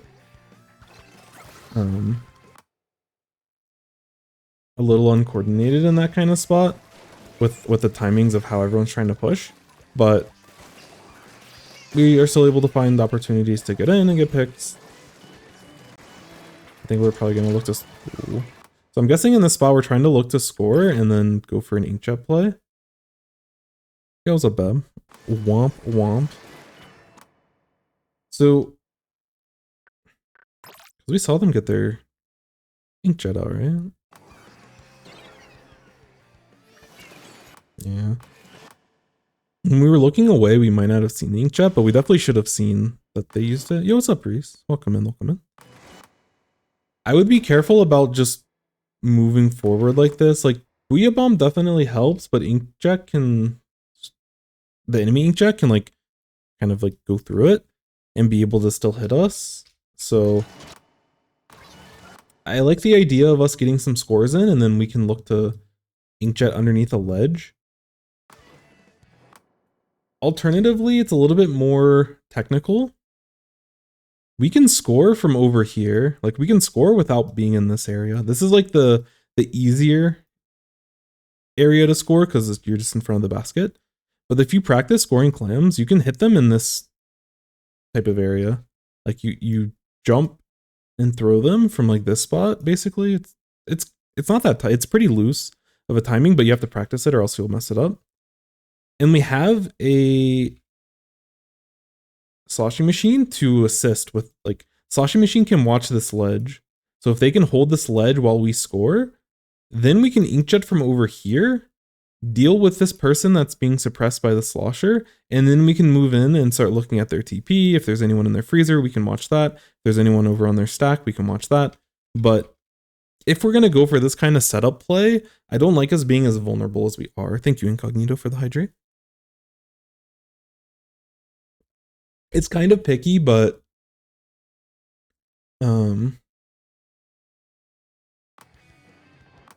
it's just a very kind of greedy play on our perspective. But we have cooler, so we can get back into it, but at this point the window is a little bit closed when it comes to getting scores on. But the nice thing about cooler comp is that we can get back in and keep fighting basically on a whim.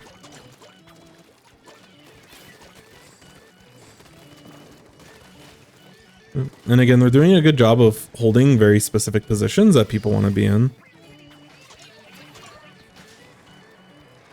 We might be losing a little bit of pressure forward by having two people go for clams here. Yeah, I think we actually KO in this spot, and things fizzle out because of the way that we handle getting clams. And I think a lot of this is because I'm guessing this is somewhat of a pickup, but maybe this could be a team that we're playing with consistently. But when we're in this kind of position, like, we're in a very dominant position here. I love the situation that we're in. When their entire team is basically pushing out a spawn, there was this 52 that was left, but we know that they're all stuck on their side of the map, and they're basically getting locked out here. There's two things that I would say. When we're in this kind of lockout position, in my opinion, especially when we have the clams to score, and we're potentially like looking to KO, which we can KO at any point. We don't want to drop two people. We lose a lot of pressure if two people drop. So in this position, I'd probably choose the Zap to go and go pick up clams. I think it's okay for us to do it. Thank you for the hydrate. I think it's okay for us to drop and pick it up if the Zap is more focused on having extra range to be able to paint. I like us being around ledges, but we end up just dropping too many people. And if we are looking to KO in this situation, what's up, Ether? If we're looking to KO in this spot, we can stall our clams a little bit because we waste, like, we don't get as much stall on this because we dumped in our clams as fast as we did, which wouldn't be a problem because things are spawning, like these pods are spawning near mid, and over time they'll probably spawn even closer. But this can keep the basket open for another set of spawns. But we just have two people like stepping on each other's toes. And now we have a Booyah Bomb out, and our heavy's in a little bit of an awkward spot without someone to be able to actually like help them. And because of this situation, this enemy team's able to get a bunch of paint, they're able to get someone through, and we're in a situation where we start losing control of this play. Like, we should have had this entire area basically locked if we didn't have two people drop for clams. And that's why this whole thing fizzles out, is because we just like give up that area because we did a little too much. So if we had one person designated to pick up clams, we almost certainly KO in that spot. But y'all are in a very dominant position, so far y'all have been playing, very solid. But we were in a spot where we could KO, and it's good to work at trying to play discipline enough to try to get that kind of situation.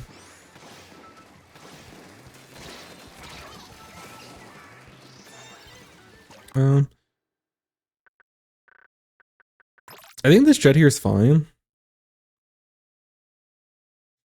because we end up having like a slight advantage. And in this situation, if we use our inkjet here, we can still keep up the pressure and kind of mitigate the value and the pressure they get from their inkjet. Because if we don't inkjet, we kind of have to like give up a lot of space because we don't have anything to contest either the inkjet themselves or the people that are going to push with the inkjet. So I do like for us to pop inkjet here kind of as like a stall tactic for the enemy team. This person potentially could drop out with, like the person that's sitting up here can drop out and we keep them in check because we have our inkjet out. If this person tries to drop and help the inkjet with their play, then we're able to probably pick them. So this is a little bit of an unorthodox situation to use inkjet, but it's really, really good.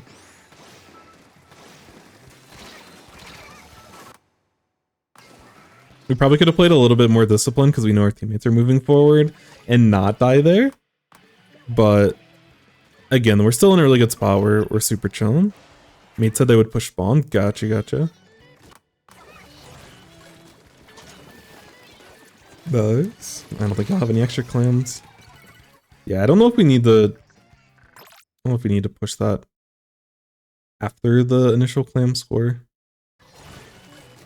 Because like we leave the basket open, we have good numbers, but in this spot we don't have any more clams. So we have to be careful about this play. If we get this pick, then we'll probably still get picked. I don't know. It's a minor adjustment, but I'd rather us not overly commit to this type of play. I think going for this person's fine because we know they're the last person, we know they're marked, they're not looking at us initially. But I think we just go for 2 sloshes and then we back up. I don't think we keep moving forward and jump and like overcommit to this. Because even if we get this pick cleanly or not, these people are coming out of spawn. And if we keep pushing forward, we're probably almost always going to get splatted in this spot. So I think we just hit our 2 sloshes. If we hit this, great. If not, we back up. And this ink mist that we threw down before at the beginning of this fight will cover us. If we back up after our 2 sloshes and we don't get the pick, like in this situation, then this 52 is not going to be able to chase us because we have this, we have our retreat covered by the ink mist. Again, it's super minor stuff. Y'all are in a dominant position. Y'all are playing very solid, but this is like the second opportunity that we should have almost certainly have had a KO. And we're just not playing as advantageous. And when we have these pushes to KO, the worst thing that could happen is like at some point we get wiped, we lose momentum, and the enemy team has an opportunity to actually like win the game. Because y'all at this point y'all definitely deserve this game. And I can't imagine y'all throwing, but we should have KO'd a couple minutes ago. But again, you're using, you know, mechanically you're playing this very well. And this should be KO right here. Yeah. So overall, really, really good. I think the way that you move with like your team and the way that y'all push is very solid. I think my biggest gripes were the way that we handled objective in a lot of different spots. So I'm probably going to focus a lot here on like the objective stuff. I think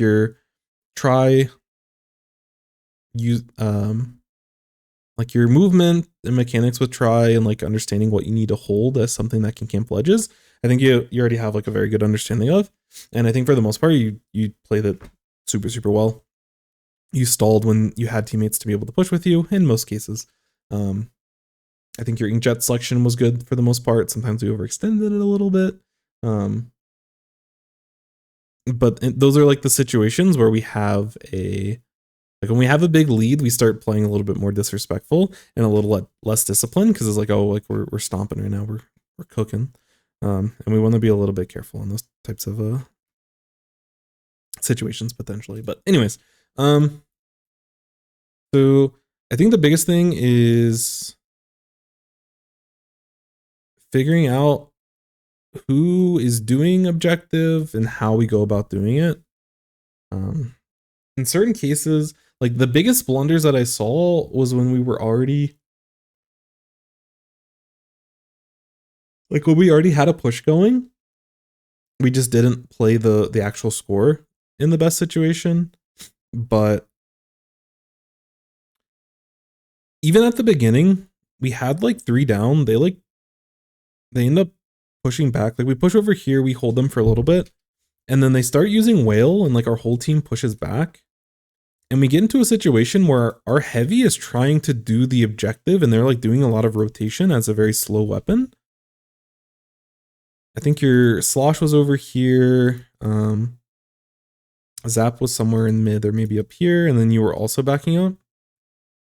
And in these kinds of situations, it's really important for us to have the right people do the right job. And I think when it comes to collecting, like when people are naturally like moving, if you can pick up clams and it's not too far off the path that you're trying to get to, then yeah, get the clams. I think everyone's okay with getting clams. But I don't want our heavy to be like overly rotating for this. Yo, take care, Reese. Is your keyboard okay? Yeah, so the keyboard was not okay. So I spilled coffee on my keyboard yesterday, and it was like a Dave Blaine magic trick where I spilled like almost an entire cup of coffee in the keyboard. And I went to go move it near the sink so I could like clean it out, and like an entire cup worth of coffee came out of it. I don't know how all that liquid was stored there, but yeah, we ended up just dumping the keyboard. I have to get a new one at some point. I'll probably just get a cheaper one. That one lasted like many years and many moves, so it is what it is. But yeah, we made some mistakes. We get a little bit clumsy.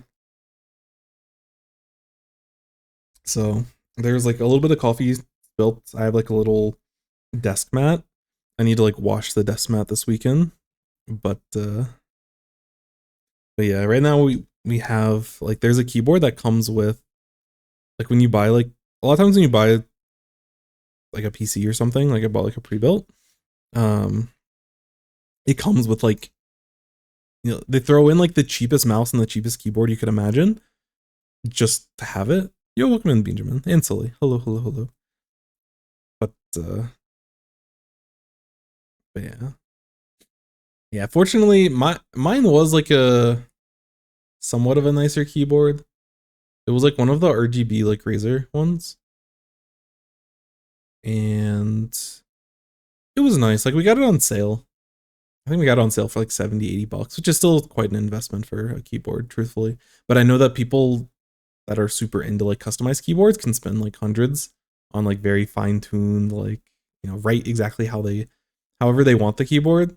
Like it's like all the right specifications. And yeah, so it wasn't that nice. Otherwise I would have tried to salvage it, but it had already gone through multiple minor spills that I'd had to clean up, and yeah, it was only a matter of time, and that was kind of the tipping point. But either way, we're chilling. We'll probably get another slightly nicer, you know, maybe like a $15-20 keyboard, but I think we'll keep it low profile for the meantime. But thank you for asking. Custom keyboard YouTube for a while. It's hard to resist. Those things seem super cool. I've never typed on the custom keyboards, but yeah, I've watched.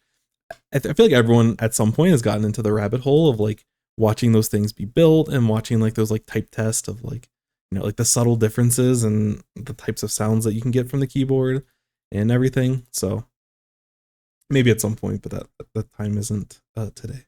Helps with the lid, saved my life. Yeah, I've had a lot of bad spills that were mitigated with the lid. But my coffee mug that I was using yesterday did not have a lid. This one does, but I needed to let the coffee cool off, so now I can throw the lid on it. Anyways, but yeah. So I think with your comp, and positioning and situation can matter, but for the most part, it's probably going to be like our two fastest weapons that are able to go and pick up clams in terms of like gathering a bunch of clams. If people need to throw clams, again, everyone has an opportunity to do so, but it's very awkward for the heavy to do it. So because they were like rotating this way, picking up clams, rotating over here to try to throw you clams, like once they ended up getting set up, y'all win the fight because I think you just outskill the enemy team. But there was a lot of wasted time, and you know, we should have been holding mid pretty confidently, but I think there was a little bit, you know, either too many people were trying to do objective or we weren't sure who was going to be doing it in that situation.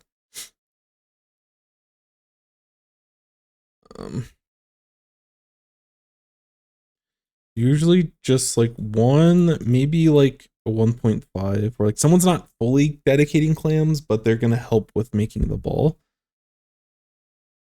Or like pushes. I just realized this. So players. When they're 1.5 players collecting clams for pushes. And then when we have with lockout setup,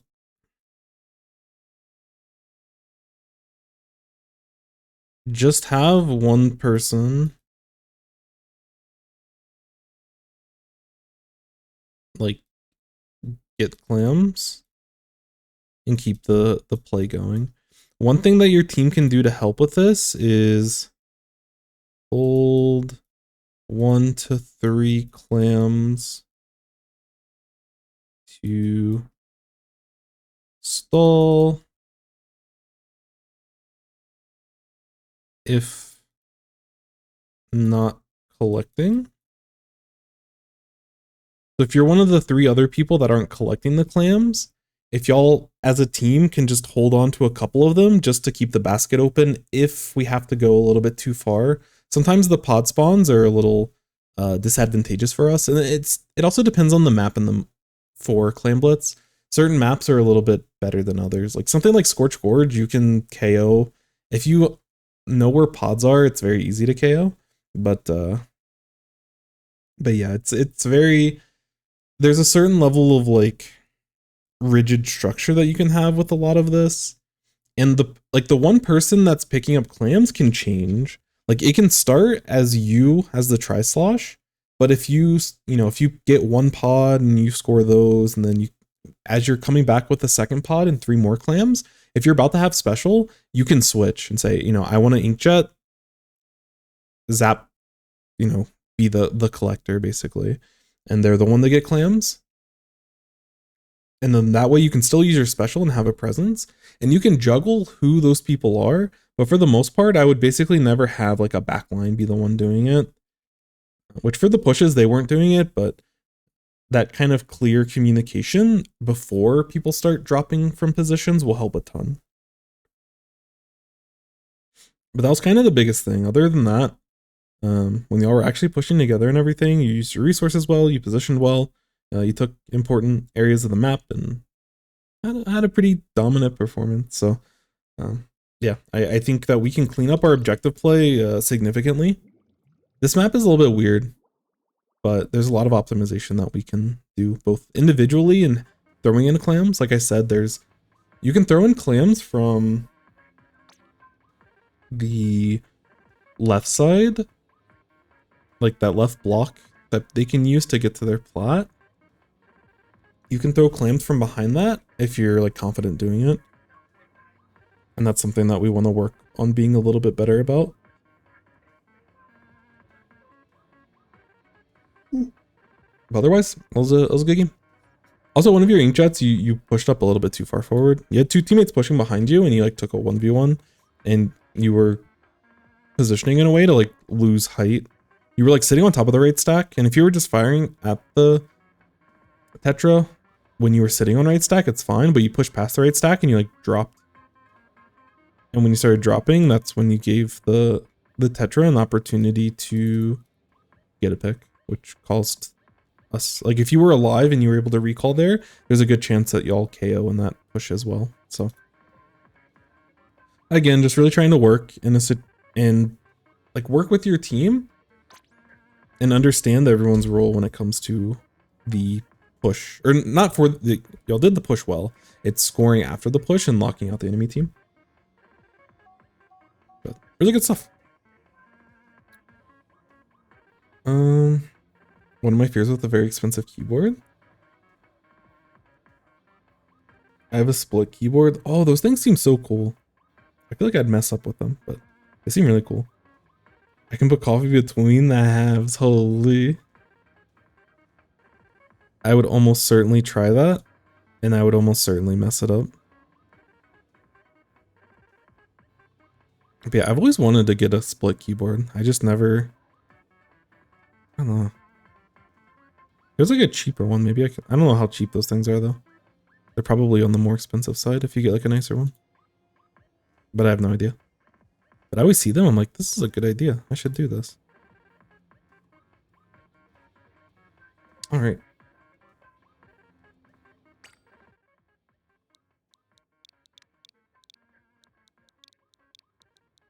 So next will be Fizzy.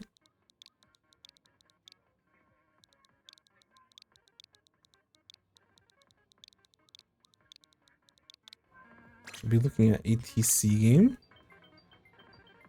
My favorite art, the stream's favorite stringer player. No offense to anyone else that plays stringer. I don't know too many stringers. I know Astro plays stringer. But you know. Scorch TC, let's go. Let's go. I'm so excited. Alright. Fizzy. This is try stringer. I don't really know how to abbreviate or do any of that. And then I believe this was open. And this was S rank. Nice. Okay.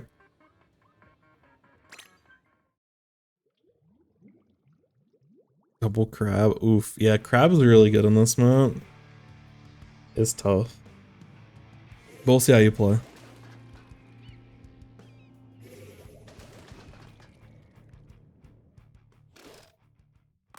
Alright. So Scorch DC.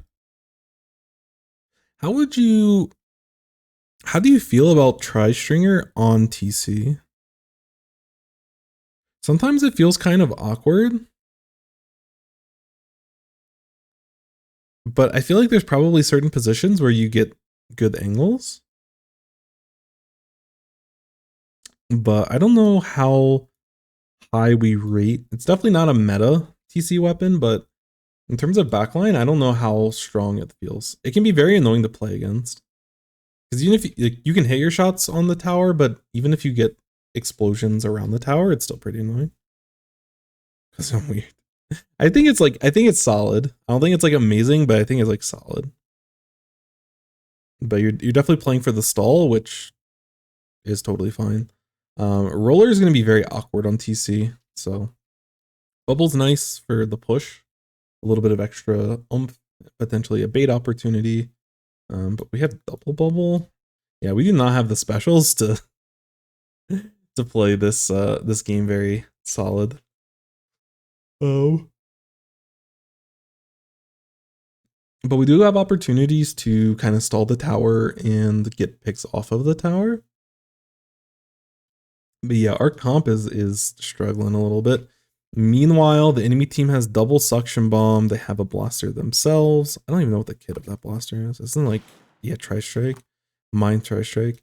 Yeah, their comp is just can do a lot more. I will say if you're able to establish a lot of paint, this roller can be a very big asset for your team, but you just don't have like y'all get outpainted as well. So I feel like your comp is worse in basically every way imaginable. Outside of y'all's comp is cooler. But special diff, weapon diff, paint diff, bomb diff. It's y'all are living in a tough world. So because we're at a paint diff and we need paint to be able to do things, I think if I'm in your situation, like we have to make the best out of a bad situation. Realistically, the enemy team has to make a mistake for us to capitalize on in order for us to like win this game.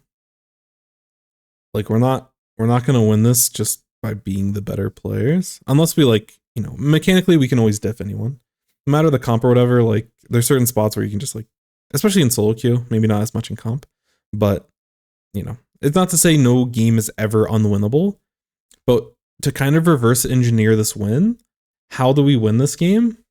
I need to establish a lot of paint I need to be able to hold opportunities when we can, or hold parts of the map when I can. The biggest thing in this game from you that I want to see is I basically want to see you limit your deaths as much as possible. You do have to fight against a Tri-Strike and double crab, so we're crying. But, you know, when we're pushing tower, I'm being very conservative of when I'm actually moving forward if I'm getting pressured on tower. If I'm sitting up here on our snipe, I'm going to be very conservative. I'm very aware of when these specials are live. Even with cooler, they can be aggressive with cooler. It's tough. No, you can be on the tower. You probably will be the tower rider in a lot of spots. But if they start throwing bombs, if they start painting at you, there's certain spots where like we immediately get off the tower and we sacrifice some points to make sure that we don't get splatted. Because this game snowballs super hard against us the second that we like fully lose control. I like us getting shots on the other side of the tower is really good. Ooh, okay, we're rolling. Your teammate needs help on the right side. Yeah, we missed an opportunity. This could be bad. Okay, we get the pick anyways. One thing I do want to mention for this map specifically, although this is a common theme with a lot of TC maps, but compared to other modes on this map, which Sunzi made a nice assessment that yes, it is indeed the fact that I do enjoy Scorchgorge because it's a good crab map and you can paint a lot on the map. So I've been exposed. Yo, I'm not sure how to pronounce this. I don't know if it's like Jimmy or Gimme, Grima. Please correct me. I'm so sorry, but thank you so much for the raid. Oh wait, it's just Mystic. Oh, my bad. It showed it all in lower cases, and for whatever reason, I like my brain couldn't process that. Yo, what's up, Mystic? Hello. Germa? Yeah, it might be Germa. Wait, Grima. Oh, okay.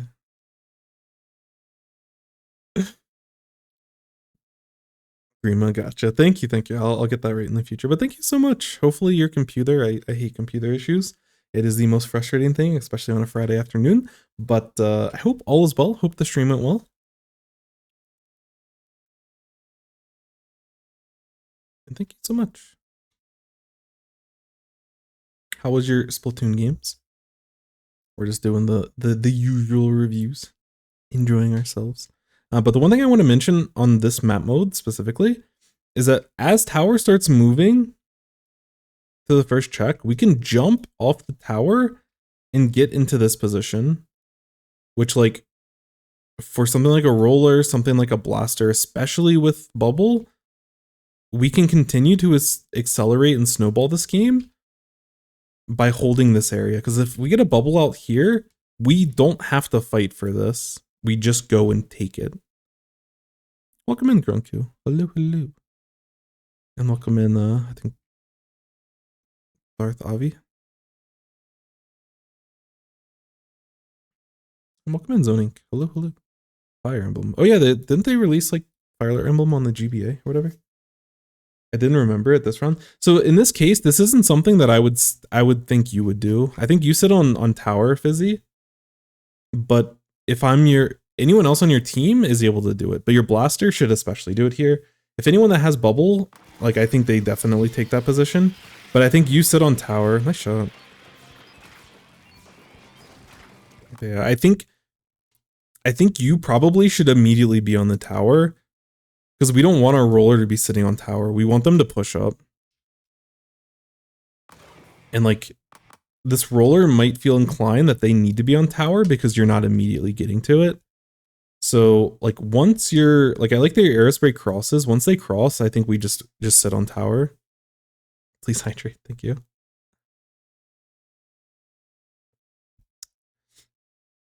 Because this play can potentially go way different. If your roller's up here and is fighting for this area too, your team is able to snowball a lot more. And y'all can hold this type of position. Y'all can keep control of snipe. And y'all basically get... Oh, I'll get past these first 2 checkpoints for free. Because like Sons is saying, this map can snowball out of control quickly, and y'all had a really good opening. And y'all have to capitalize on it. Got S+. Nice, congrats. Like Tetras, results may vary. It'll be a fun time nonetheless, but yes, your results might be a little bit dependent. Yeah. In this game, I think your roller's too caught up in like, oh, bubble on tower is good, so I'm gonna sit on tower and then bubble, because that was a wasted bubble.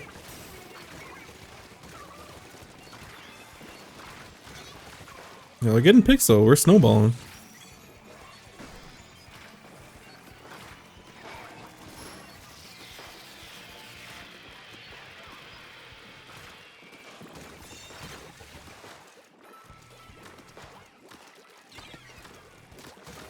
Nice.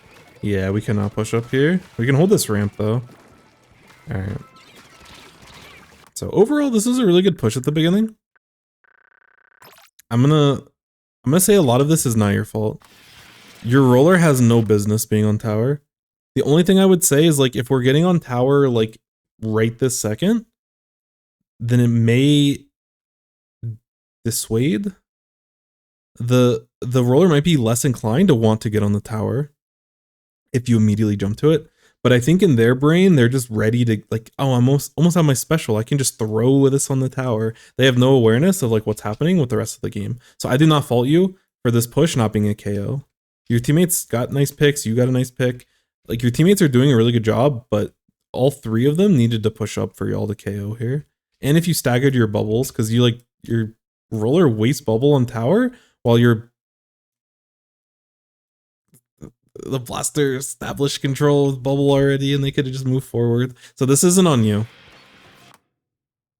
And this goes back to like the situation at hand. And if you're the roller in this case, you know, if you're someone that has a bubble on your team and you don't need the bubble, you don't have to sit on this because bubble's good. When we have full map control and we can start snowballing, just move forward. Use your bubble more aggressively. You get more value moving aggressively with bubble than just sitting on tower waiting for them to start throwing stuff at you and then you bubble. Because this idea isn't bad, but it's not optimal. And we've accelerated this game and this person is not on board. Yo, thank you so much, Sage. Definitely have some nice rest. Have a hard day after you. Best of luck, best of luck. And thank you so much for being here. And definitely, hopefully you can get some nice sleep. I think the only reason I didn't hop on immediately is because I knew that person was going to rotate. It's hard for me to fight people on that plot when the tower is at check. I wanted to get the pick first. That's fair. That's fair. Again, I don't fault you for going for the, like, you're playing it right. Your teammate sometimes it's hard to explain. Sometimes we can make suboptimal decisions so our teammates don't do something that throws the game. You shouldn't have to get on tower as fast as I'm saying you should, but it might prevent this person to be like, hey, maybe we don't need 2 people on tower. But again, the bigger importance here is that you stay alive if you're going for this pick and you're obviously able to execute. I have no faults. This whole play does, like, we don't KO here because our roller is being very silly and they're not trying to play the game. They have one game plan and they're not adapting to the fact that like we're winning the game super hard here. So you're chilling. You play this about as well as you can. First check with Stringer. First check with Stringer. You definitely sit on tower with arc shots over the wall. Since it's not an angle that most weapons can hold, your team should be able to hold in front of you. Yeah, that's the other thing as well. Is like, you don't have to get perfect shots on that person. But if this person was more inclined to move forward, if you just get some shots around this area, kind of, then your teammates will be able to clean that up. But either way, I don't think, like, I think you played it fine. The throw here is that we're not taking space when we get a bunch of picks. And I don't blame the blaster from not moving forward because they need someone else to push with them.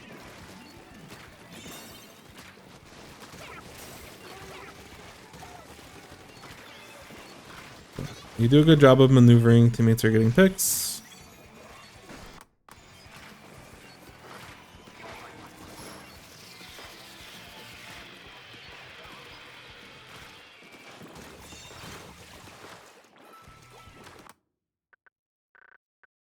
I do wonder if we can ignore the person that's dropping for like a little bit of time. Like, I wonder if we can be more aggressive in this kind of situation. Because the thing in this spot is that Tower's still moving forward, and Tower's going to be in this type of position that this person has to contest. So even if they drop out here, they can hold this spot and they still can't influence the tower. Again, this is relatively minor. I think you played this entire push very, very well. But when it comes to actually KOing this map, I'd rather us get paint up here. I'd rather us start painting forward. And if we know that this person drops, we don't have to take this fight immediately. If I'm you in this spot, I'm going to get shots up here. And I'm going to start rotating. And this is where I don't know ranges for Tri-Stringer. But, you know, the safest spot is that you can sit on top of the snipe. If you sit on top of snipe, you do have to be careful about getting poked by this person. Because they can poke you from mid. But realistically, you probably can like sit up here. Or you can go back onto tower. And just keep poking this top area. In your mind, you have to know that this person's flanking around. But there's a window of time for you to do more stuff in front. Because we know those are the last two people. This person, I don't know which one jumped into which one. But there was two people left and someone jumped in. Which means they had to have jumped into one of their teammates. Which means both of them are down here. And I think with our whale, we can be very aggressive. And like push past. And break into this final lockout area of the map. We don't have to hold this right side. It is a little bit uncomfortable to play out. Executionally, it is a little bit uncomfortable, but there's many seconds that we have that we waste waiting for this person to get into a position to be able to do something. Again, it's in a very weird spot. But yeah, once we see them drop here, I'm immediately taking space. Yeah, no, I don't blame you. But these are like this is the min-max stuff. Again, you played this very, very solid. I don't want to like over stress this. But when you're looking to like KO the game and look to take the game into your own hands, and again, when I look at this comp, I want to get out of this match as fast as possible. So I'm willing to allow the blaster risk behind us that eventually I can deal with. But if I can move forward and help the rest of our team get into a position to spawn kill these people, because we have a blaster, we have a roller, we have like fizzy bombs, we have things that we can use to accelerate the game on the other side of the map. I'd rather this person be able to move around for free because they are a blaster. They have to like shoot and swim forward. Like we have guaranteed at least 3 to 5 seconds before this person's like any sort of concern for us. And the way these checkpoints are laid out, this tower is like way out of their ability to do anything. They basically have to be where you're at in order to start doing damage to the tower. And that's like a lot of time. It doesn't feel like a lot because Splatoon's a very fast-paced game, but we just waste all of our pressure with this type of situation.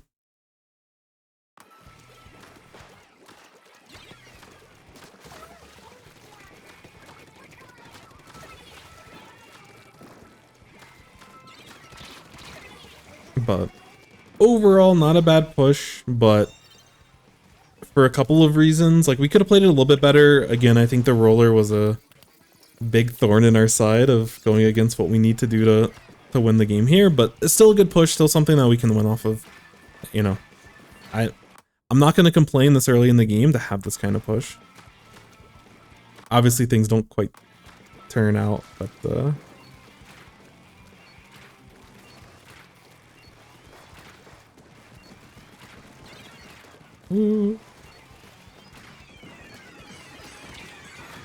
Nice shot. Alright, one thing I want to mention during this, I don't love positioning on the ramp in this spot. That's a good question, Six String Gamer. Welcome in. I'll go back and I'll talk through it. I'll watch the overhead and I'll talk through how we play it. And welcome in you. Have you seen mine? Could you remind me, did you submit that through the Google form? Or through Discord? We're almost to the point where the Google form stuff will get submitted, and I don't quite remember where it was. I don't think, like, we haven't gotten to it yet, but trying to figure out where it is. It should be soon, but I think we might have the ones that we're going through today.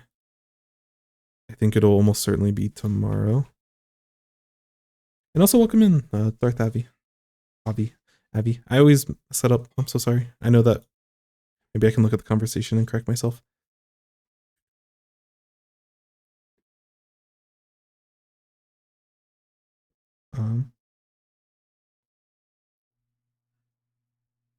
Yeah, welcome in. I really apologize about the mispronunciation. All right, so let's go back. We'll look at your positioning on the hold after, but oh wait, this was the opening. I like went back so far that we were like in the same spot. All right, so at a very high level, if this was like, you know, I posted replay, let's go. Thank you so much. I really appreciate that. So I'm gonna talk through it in a way where, like, if I'm playing in like an organized situation where like I can talk to my teammates. Obviously solo queue, this is an open match. You don't have that communication. People aren't gonna know. But at higher levels, people will naturally like kind of do these things on their own. But that's a good point. And you know, anytime we're like, I love the feedback that Six Stringer Gamer had where like, what could they have done differently? Anytime that someone wants like that kind of clarification, or if they don't fully understand, please ask. It helps me a ton. So teammates are able to get a bunch of picks and stay alive, which is awesome. We get 3 picks at this point. In this situation, with the way that this map plays out, there's this checkpoint, there's this checkpoint, there's this checkpoint, and then somehow there's a KO like a second later. I don't know about the KO, the checkpoints on this map. It's a weird map mode. Anyways, first checkpoint, in order to be able to get the first checkpoint, we need to control this area, we need to control this area, and specifically, we want to control their snipe area and all around it. In most cases, we're not going to be able to have the luxury of splatting 3 people. We had a really good opening, and one of the things you can do when you have a really good opening where you wipe the enemy team or you get 3 down and you know the last person, like we know this last person is backing up in this spot. And they're going to probably try to hold people pushing this ramp. They may sit up here and like look for a funny play too, but you know, realistically they're going to be looking to get a pick on someone that's moving through in this spot. So for the rest of our team, what we want to be doing in this situation, we want to have pressure on this ramp because the tower after the first checkpoint is going to start moving over here. But we want, the general flow is that we push this ramp, we take control of this ramp, we use bombs, we use, you know, our main weapons, like Blaster does a really good job of holding this snipe area. But we work with our Blaster and the paint of our Aerospray to be able, in the Fizzy Bomb, to be able to move forward. And we want to take control of this area so that we can get the second checkpoint for free. If we're able to take control of this spot, then the enemy team can't play around the second checkpoint. So as a team, and this jump helps us be faster. A lot of these timing windows come down to us physically executing. And if there's no one in front of us, then it's just a matter of us moving from point A to point B. We still know this one person's over here, but in this spot, we assume Tri-Stringer sitting on tower, and our Aerospray ends up crossing, which is exactly what they need to do. Aerospray crosses in this spot, Fizzy hits this nice shot, this person's down. Once this person's down, they may have potentially gotten a jump, but we know that everyone on their team is not here. They're moving out of spawn, and this timing window is crucial. We have to be fast. This is the main theme. When you have these big plays and you have huge number advantages, you want to play fast, which is a little bit of a contrast from a mode like Zones, because like in TC, the tower and the objective is continually moving toward the enemy base. Because of this, we have to push in front of the tower and where the tower needs to go in order to score points.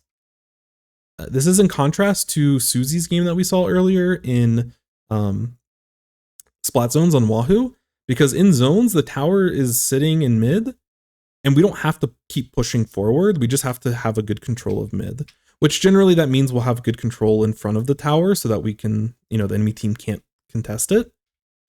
But, each mode has to be treated a little bit different. But basically everything outside of Splat Zones, you have to continually push forward to a certain point in order to score. So I love that our Aerospray moves over. These people, this blaster needs to move forward. This roller also needs to be moving forward. Because all three of us, I'll get all of the markings out of the way because I did a lot of marking. So Tri-Stringer's on tower. They're on tower. The rest of the team, their goal in this spot is to focus on holding this.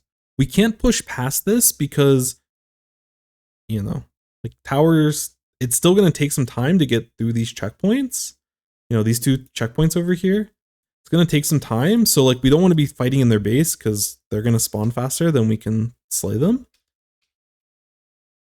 But in tower control, there's certain parts of the map that you want to hold when you're getting certain checkpoints. And this area that I have marked here is an important area. Like this area is really important for this specific map for TC. And in most cases, you'll get like one pick and you'll start pushing tower, and there might be 3 people up here like defending. And we have to be slower in figuring out how to actually get them out. We could usually that means that involves using a special to help break this, because if we just fight them, we're fighting them and they have higher ground than us, like from where we're pushing in, they're going to have the height advantage. So it's going to be a bad fight for us, but that's why we want to use specials. And that's why sometimes we have to play it slower, because if we're on the tower, we get that special advantage where we get special faster than the enemy team. So we can slow it down a little bit, but in this spot where their whole team is dead, after we get this nice pick from Fizzy onto the dualies over here, we know that everyone on their team, there might be a window where someone jumped in, but we know almost certainly that no one is in these spots, and we just go and attack it. Us here, us here, us here are able to make it onto this area that we need to control faster than these people that are spawning and having to swim in. Because it's just distance. This distance is longer than, like that distance, basically. It's close. That's why the timings matter. But we get there faster, and we can obviously like speed this up by like good squid rolls and like, our actual mechanics and movement can help speed it up. We get slowed down a little bit because we have to like push a little bit, but if everyone knows that this is the next objective, this is how we push. So now we're in a situation, in best case scenario, if we have blaster, I don't know how we situate this, but because these are, again, this comp is really weird, but like let's say that Aerospray is sitting in this spot, they're painting in front so the enemy team isn't able to push up, they're stuck in this pit. We have blaster over here, they might push up a little bit and they'll also help. If there's paint for them to move in, the blaster can start advancing forward and like pressure these people. Basically, these people will be stuck and they either have to take a bad fight or they have to back up and sit up here. And this area up here is really important because this pit is really bad to fight from when you're on defense.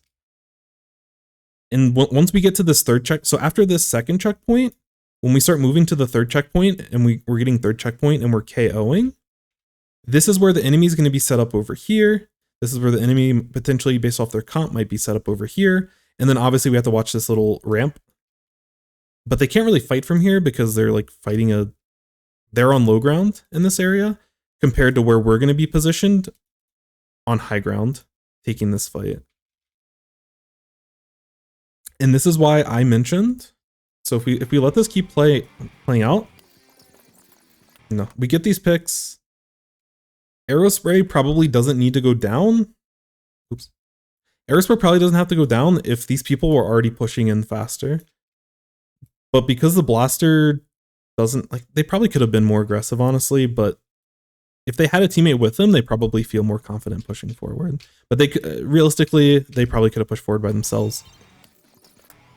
But as this push continues, we'll see. We keep winning these fights. We have a massive advantage. This is another spot.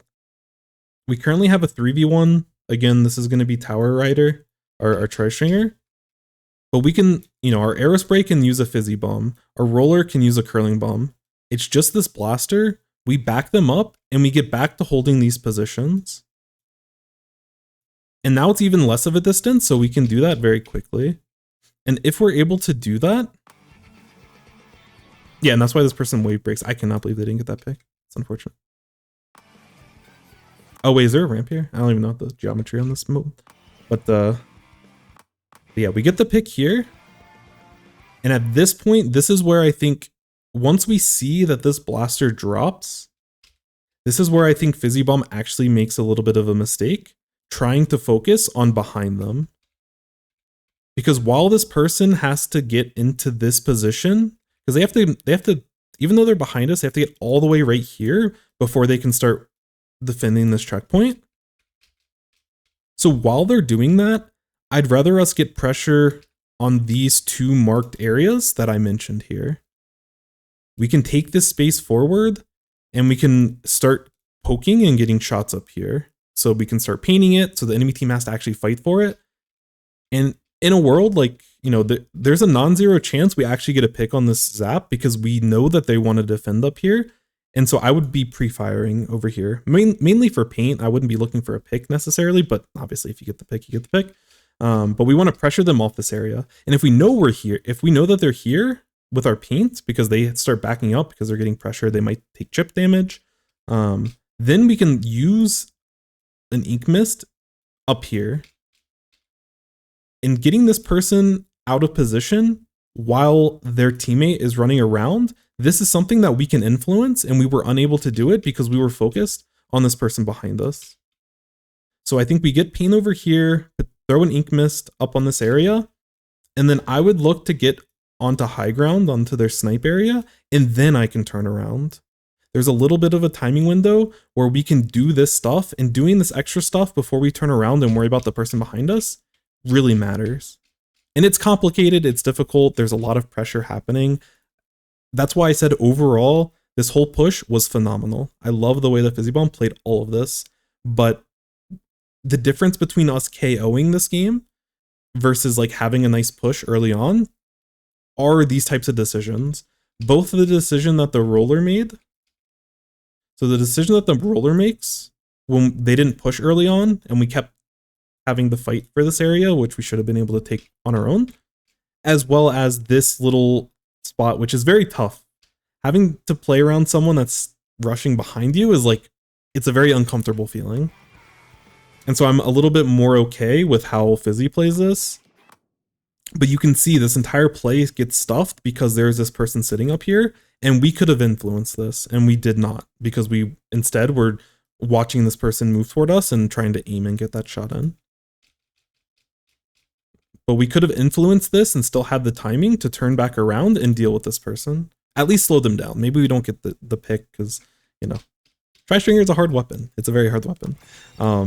But yeah, two people, because the Zap has height advantage up here, they're able to splat two of these people.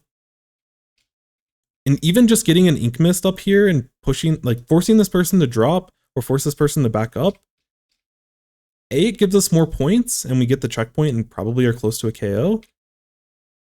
But if this person stays up here, then the Roller has an opportunity. Like if they try to push past it, like the roller has an opportunity to deal with the Zap potentially. It's a hard shot for them, but Zap played this very well to salvage the game.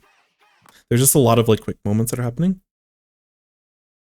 I try to take point with my roller. This is a great explanation of the map. Yeah, and again, it depends. Like, if we didn't have full control at the beginning of the match in this area because we basically wiped them, then I'm more okay with our roller playing around tower and getting their bubble ready and using the bubble to bait the enemy team into taking fights where they can't influence the tower. But this is not the situation that we're seeing here. We have to adapt to the situation in front of us. The key is identifying the exact moment to push forward. Yes, absolutely. If you have a numbers advantage, if you have a significant numbers advantage, if it's a 3v1, a 4v1, especially when you wipe the enemy team, take the space. That taking space is something that is time dependent. Taking space 3 seconds faster versus reacting immediately and taking the space versus waiting a second versus waiting 2 seconds versus waiting 3 seconds before you start moving forward. All of those change how you have to play the match because those seconds matter. Giving this person in spawn 1 second versus 2 seconds versus 5 seconds to start pushing up and taking the space makes all the difference. It's the difference between them getting here before you or them being stuck in this pit while you're already up here, and then they have to back up and waste their time. So it can be rather complex, but yes, I think y'all in the chat summarized it very, very well. Exactly, yes. And in this case, this is like a perfect demonstration. It's so hard. Sometimes I have really good ideas for videos, but I'm like, by the time the situation actually happens, I'm never going to remember to capture it.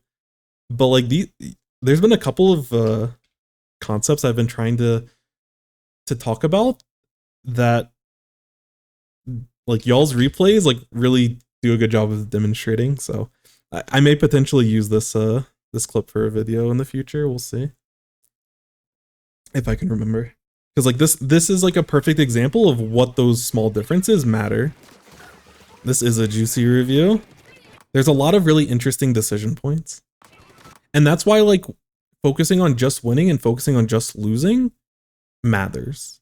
Because I'm sure there's going to be some funny things that happen in the next 3 minutes and 44 seconds that cause us to lose this game.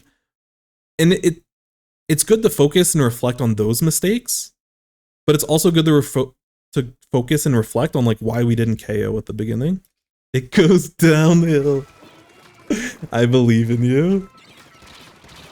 Yeah.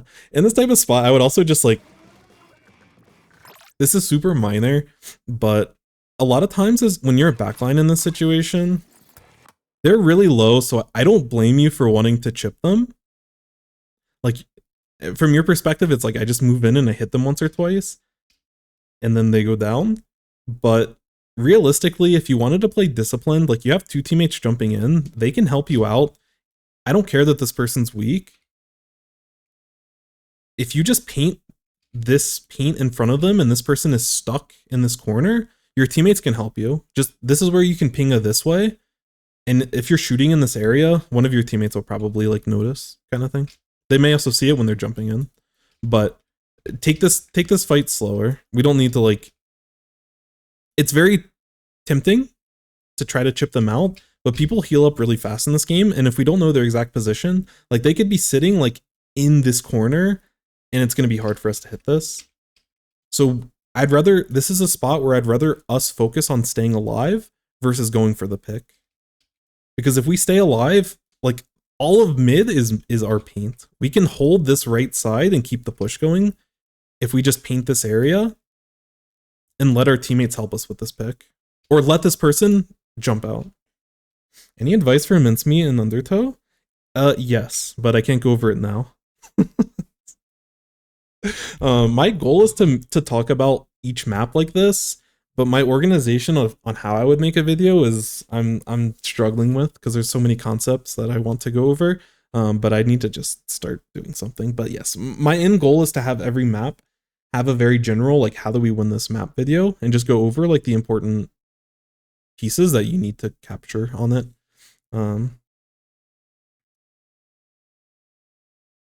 But yeah, that can help me. If you played an Undertow game or a Mincemeat game and you have questions, yeah, submitting a replay and saying, hey, I don't know how to play Mincemeat. Could you kind of go over this in the details? Helps me out. You know, I'm fine to talk about it, and the reviews are a good platform for me doing it.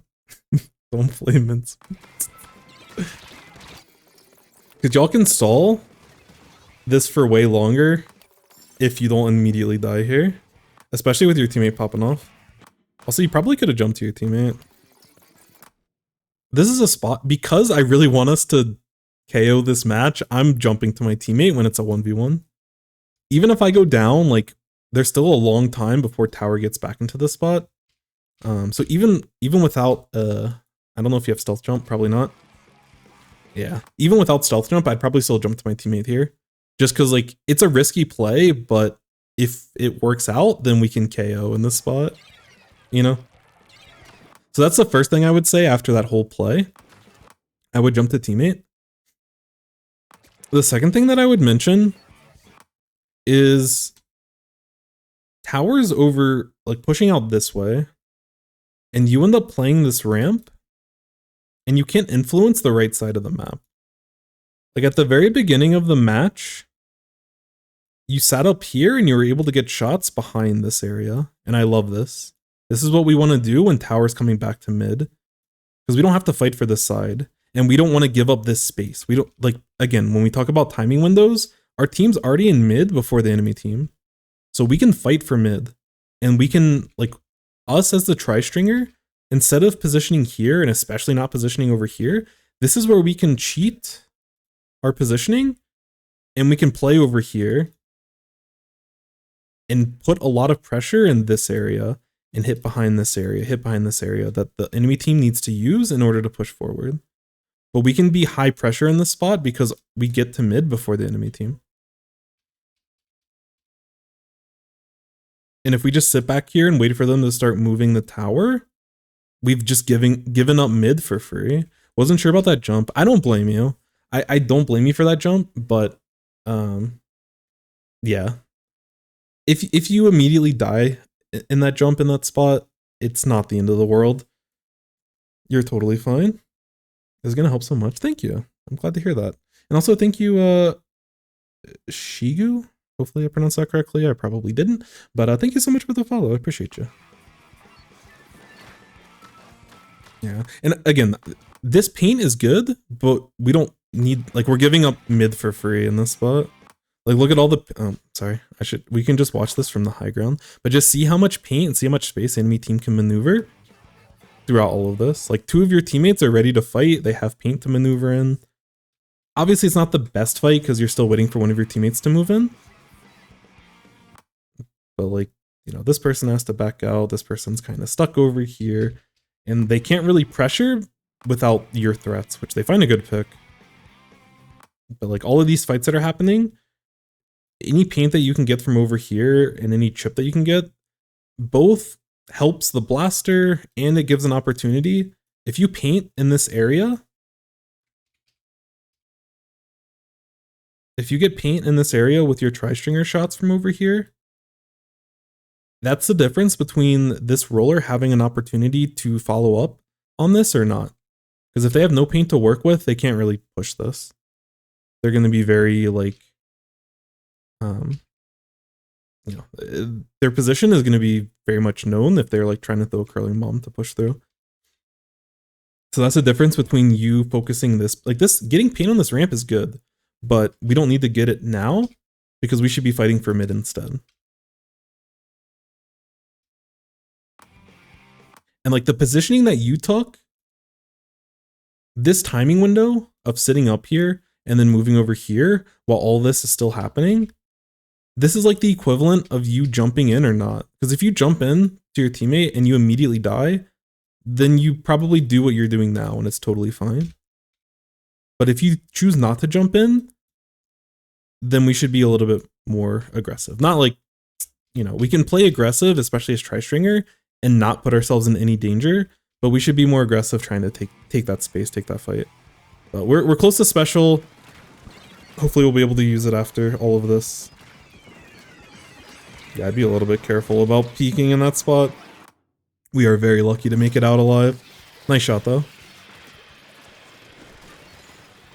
Yo, Six Stringer Gaming, thank you so much for the follow. And thank you for the questions. I appreciate the conversation, and glad I was able to assist with talking through it. Yeah, we heard this person pushing around us. But a lot of things are happening right now, so it's hard. I also don't know where your team is in this spot. Yeah. What are we doing? How long were they sitting there? Oh no.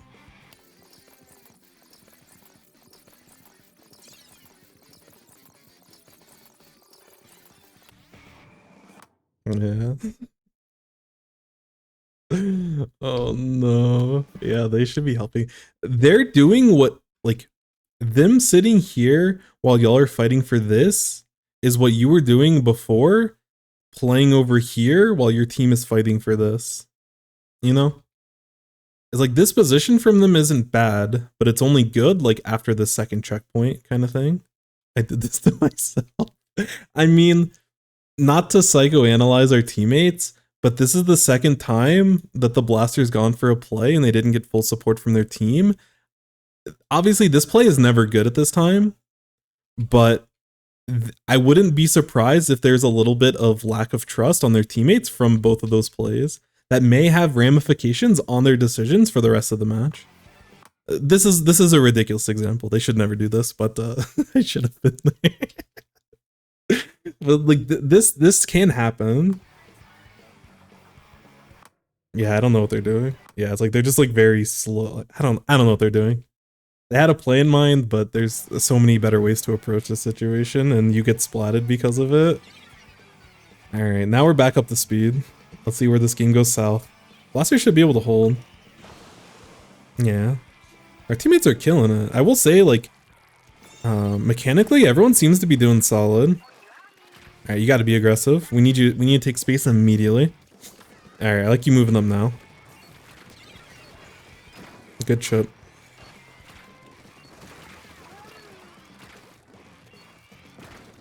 Yeah. Oh no. Yeah, I'd be careful about just sitting out here in this type of situation. This is where focusing the left side wouldn't be the worst thing in the world. Nice picks though. Yeah, because we're gonna end up losing this. These spots are hard, but these are the situations where we probably want to focus on that left side. Like, all of this I love. It's unfortunate you didn't get a pick. Instead of taking additional shots here, we probably should paint over here. That's super minor, and probably different people would have their own way of thinking about it. What you're doing is fine. You're helping your team, you're getting chip. There's a potential chance for your chip weapons to be able to get picks here. So I like all this. But in this spot, once we have 2 down, once our, like, this crab I think got shredded and this person is pushing forward. At this point with this information and we have a teammate jumping in here, we need to reposition. We need to reposition up here and start focusing this ramp. Because there's nothing else in mid after this person goes down that the enemy team has to worry about. And they were able to paint most of mid. So I'd rather you focus on this area and let one of your teammates jumping in, like, deal with this. Like, Blaster died late, so we're gonna potentially miss this timing window. But this window, and you end up getting the pick. Like, this window is good for you as the tri-stringer, but this is like a greedy play. This is like a cute, greedy play. And we can't go for a greedy play when the rest of the map is getting compromised and the rest of their team's pushing this way. Even though stopping the tower feels good, letting two people in the enemy team push through before our blaster and our arrow spray and the rest of our team's able to get in and respawn, this is the higher priority, even though the pick on the tower seems like a good play. But we're giving up all of this map control for like this low chance at the tower, which, hey, admittedly you hit the shot, so you can only complain so much, but this is the more consistent play, is just stall them, make them fight around this area in order to maneuver this way. I didn't notice the person coming in. Yeah, you definitely tunneled. You're focused on tower and you're not focused on what's important for the map. When the enemy team, like when your team makes it to 12 in spot, like, because we're in a bad spot now. I think that's the important thing to clarify, is like we're not in a good spot. And when we're not in a good spot, we can't go for these types of greedy plays. We have to play solid. We need, like, Blaster will be a really big asset in stopping the tower, but we need to slow down the momentum of the other team. And whether that be a, you know, like, I think poking at them over here is good. Maybe you can throw an Ink Mist. I don't know exactly the best way for you to play it, but focusing that left side is more important. And when we have no one in mid, whether we know that there's someone that's actually painting over here or not, we should know based off of our map knowledge that, okay, enemy team, they have mid control for free. They're getting the first checkpoint. What is their focus? Their focus is to get over here. Okay, how do they get over here? Yes, they can jump over here, but we also have our roller that's jumping in. So the roller is going to be quicker to react to like this jump than to rotate over here and like play the wider left side. Yo, Chibi. Welcome in, welcome in. Raid your snacks? I wish I had some snacks. I think we have some chips in the cabinet. But how was the stream? How was the how were the games? How was life? I'm not sure what you played. Let's find out. Nice, Splatoon 3. What were you up to? But thank you so much. Welcome in, Squishy. Welcome in, Snowboy. Hello, hello.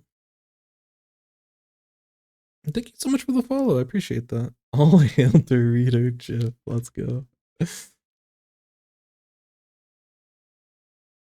it Saitama? I might have mispronounced that, but welcome in, welcome in. I'm enjoying my crisp.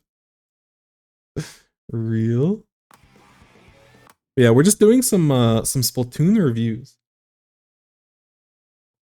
If anyone would like to submit their own review, right now we're about maybe 2-day delay. So if you submit something today, it'll probably be reviewed on like Sunday. But yeah, we're going over people's, you know, whether it be scrims, private matches, anarchy, whatever the case is. Kind of talk through it and analyze games together. But glad you had a good stream. Samurai and Turf, nice. What weapon do you play? Do you main a specific weapon, or do you just kind of play different stuff? I'm intrigued. But again, thank you so much for the raid. I really appreciate it. And welcome in all of the raiders.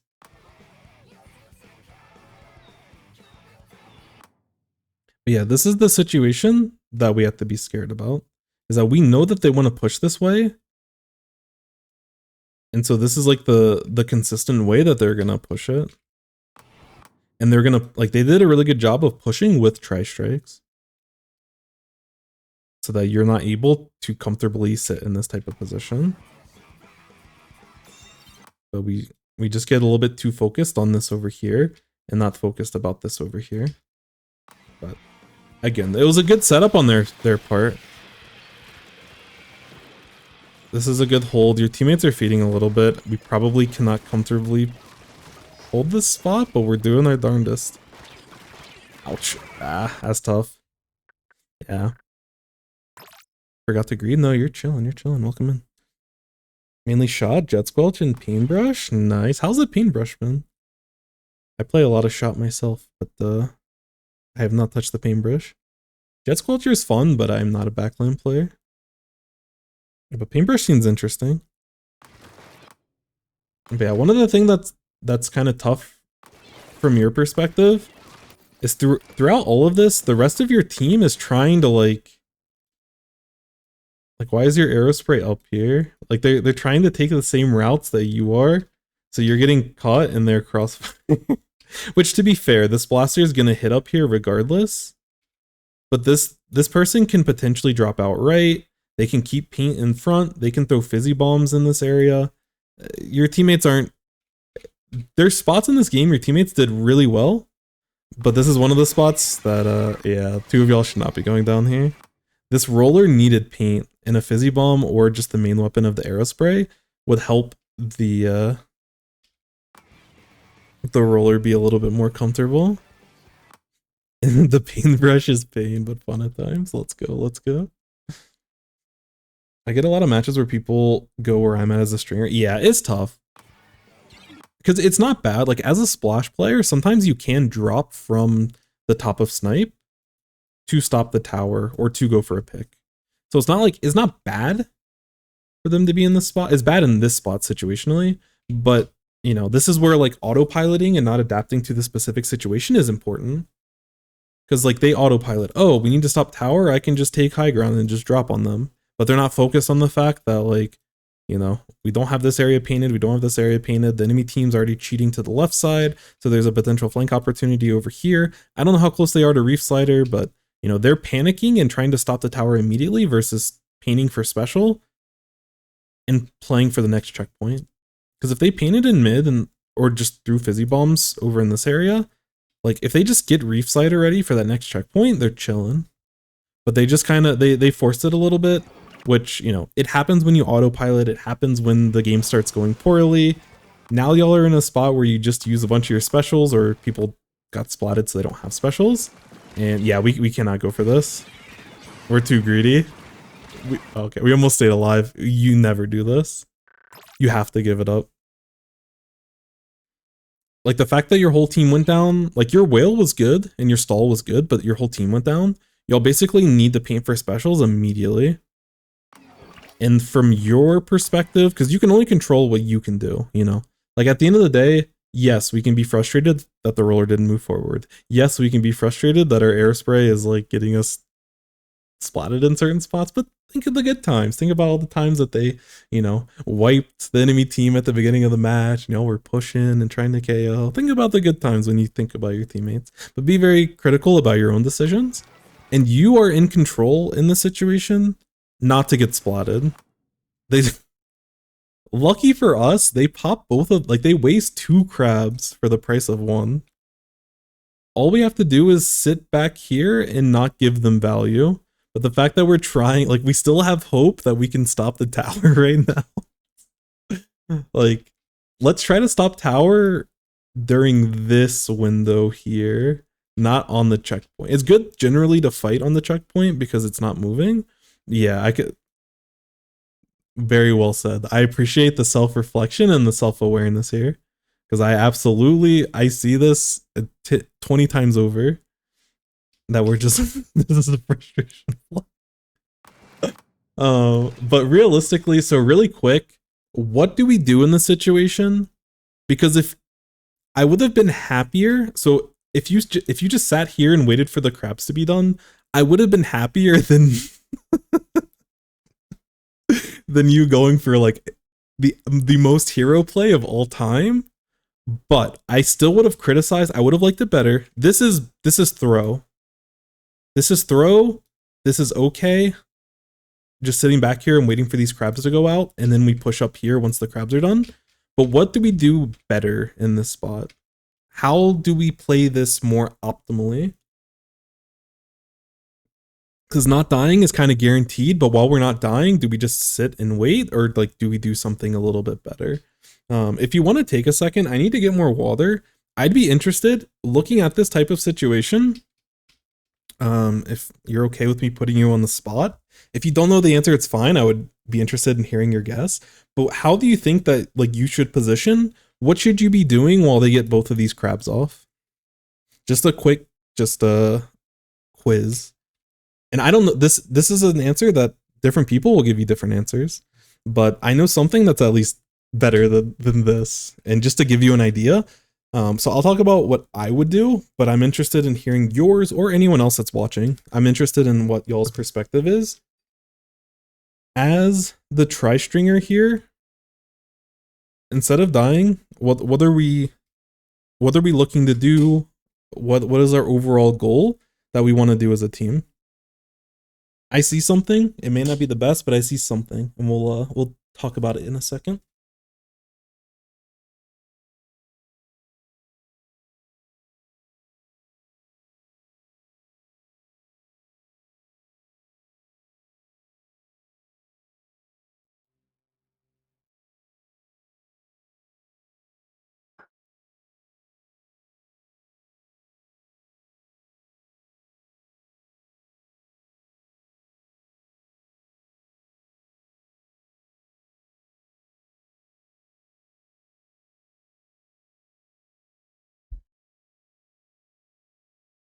Alrighty.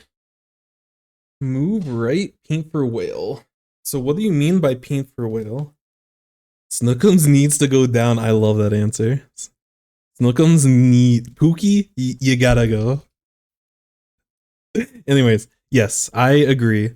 Painting for whale is a good idea, but overall, in my position, I would position up here and I would fight for this control. Because your teammates,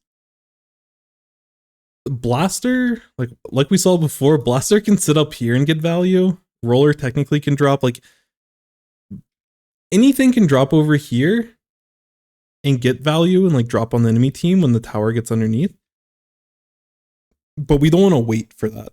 So yes, I would like us position up here, maybe get a whale out, but just poke at Snookums, the Zap player, and us fighting and painting for this, either this person backs up or we get the pick. But us fighting for this area allows for our arrow spray and it allows for our roller to be able to use the pit to take control of this spot. Because it's really important for us to hold this area. What a user.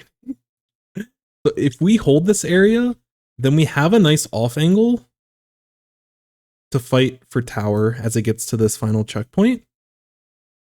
Because they know that we're going to be up here. The enemy team knows that we're up here, and that's why they're popping crabs, because they want to get picks. They use it a little, like their timing's way too early, but we gave them something to get a pick for.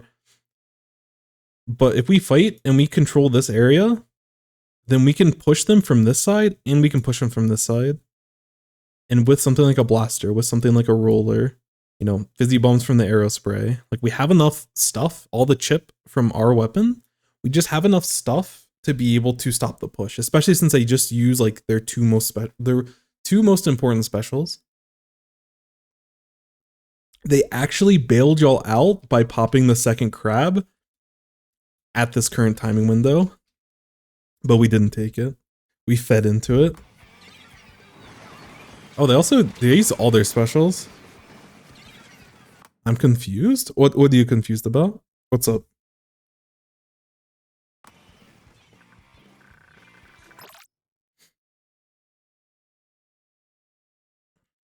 I am more than happy to go over my thought process here.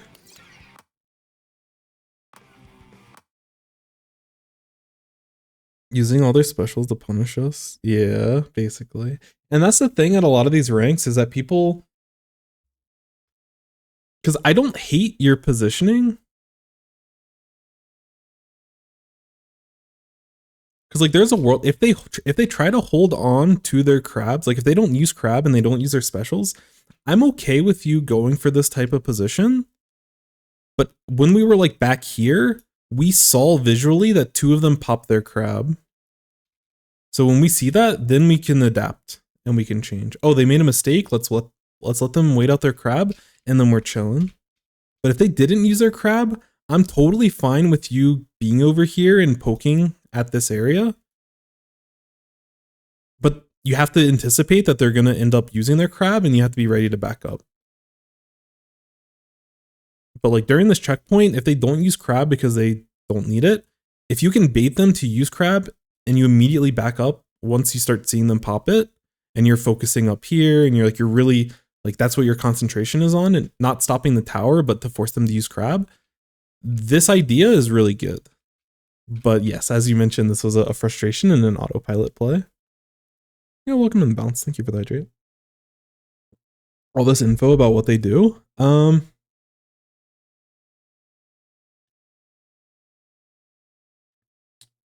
Yes. So when the enemy team trying to push in, so like this is like the overall tower path. Something like this.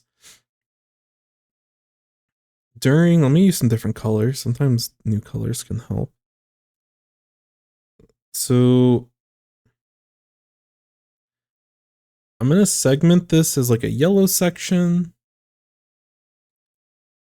And then I'll segment I'm trying not to use the color setter in the match. I'll do a green section. And I'll do this darker purple section. So each of these sections are different phases of this push to win the game. The yellow section is effectively the first checkpoint. The green section is the second checkpoint. And then the dark purple is them getting past to the third checkpoint and trying to KO. So I'm going to erase all of this, but remember, first checkpoint, yellow, this green, second checkpoint, third checkpoint / KO, and the winning the match is the dark purple. So let's start with yellow. So when tower is sitting over here, what does the rest of the enemy team want to do during this time? You don't want to just sit around tower. You don't want to have everyone sitting around tower, because then once the tower is ready to move, the rest of your team is not ready to move. So you need to still be close enough to the tower to be able to help defend it, but you also want to be taking space during that time so that when tower needs to continue to move forward, you're set up so that you can keep them safe. So while tower's in this first zone that we mentioned, the rest of the team that's not on the tower, and some of this will change depending on like your weapon comp, your specials, like there's a lot of situational things, but basically they want to start pushing this way. While you have the first checkpoint, they want to push in, realistically push into this spot, and they want to fight for this area. You can fight through it, like the person on tower can help with the left side. If you have like something that can camp ledges, like a tri-slosh or a sloshing machine or blaster in certain cases, they can also help with this area. You can also jump off the tower to get up to this area like we saw at the beginning of the match. But this is what we're fighting for. In order to fight for this shaded region, so like we can push this right side generally, especially if we have numbers, but in order to fight for this shaded region, we either need to find a pick and get a numbers advantage, or we push them off with our specials. And we use the different specials that we have. The enemy team can use a crab, they can use tri-strike, they can use their bombs, are not special, but it's another good way to take back that space. But this is the space that they're going to be fighting for.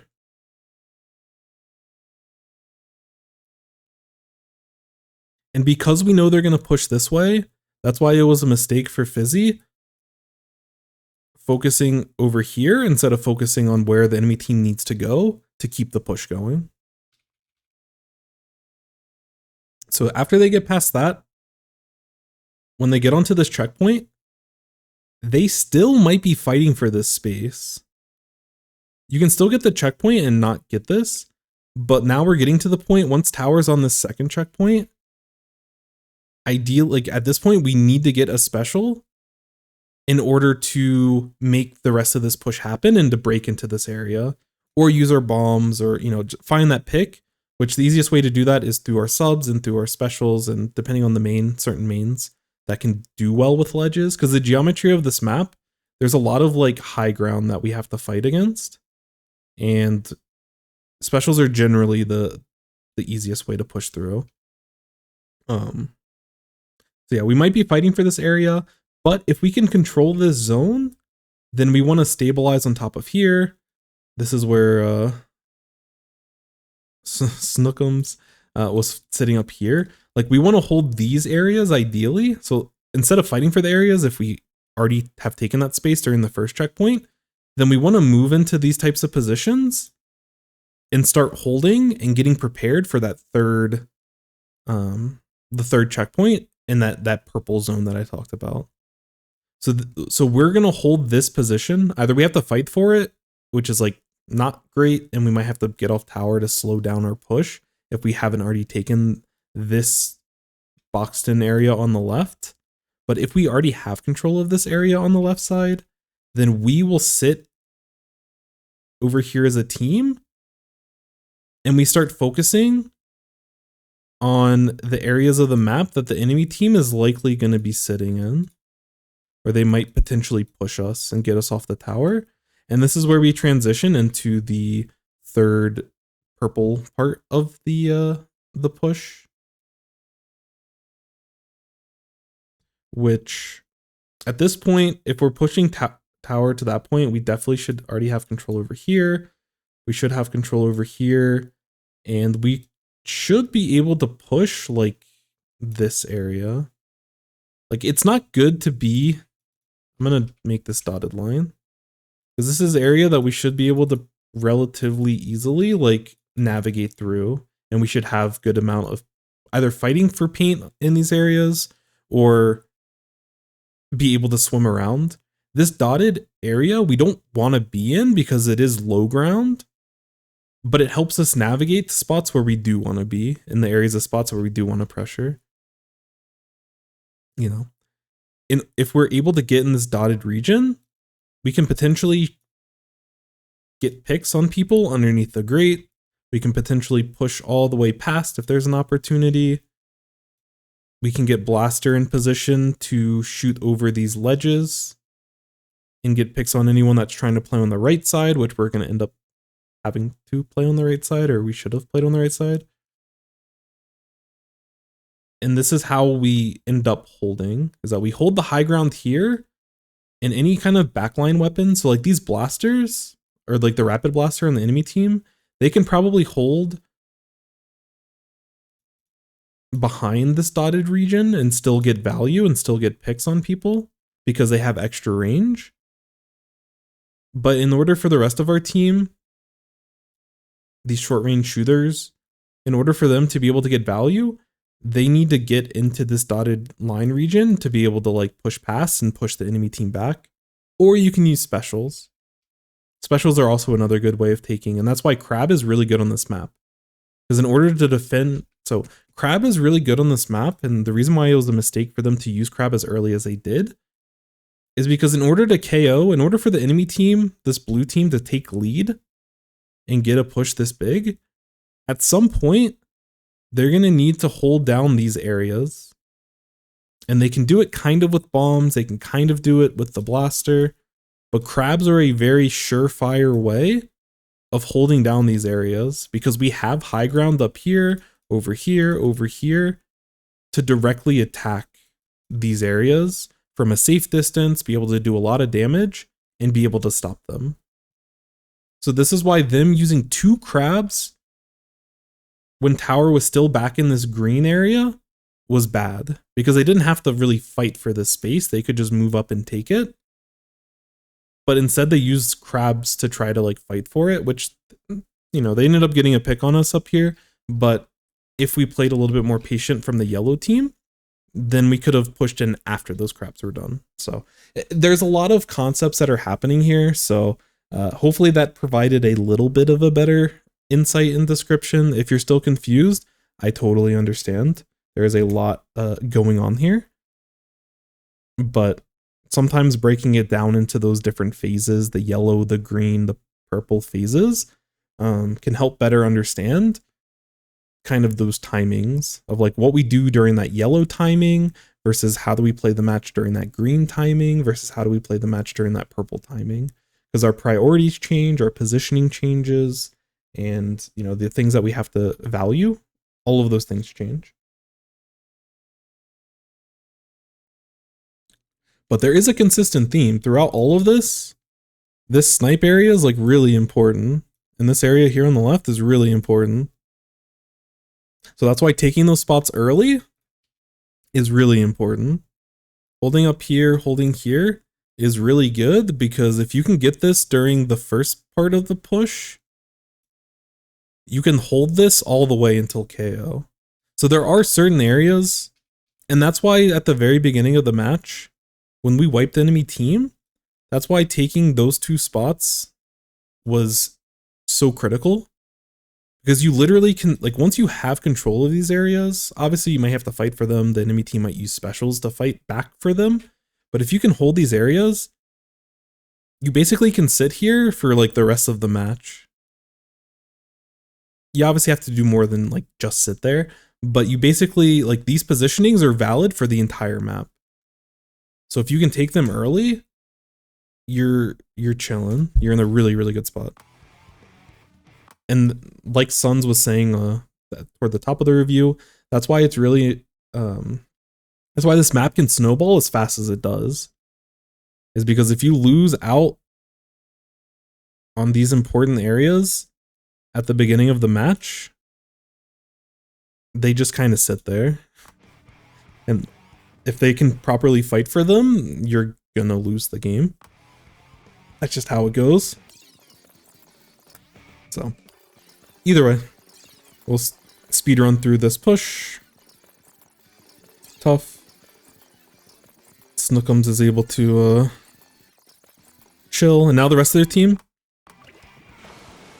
I actually want to see this from the higher perspective later on, but we'll let it play out from our perspective. Nice shots. Are we able to hold?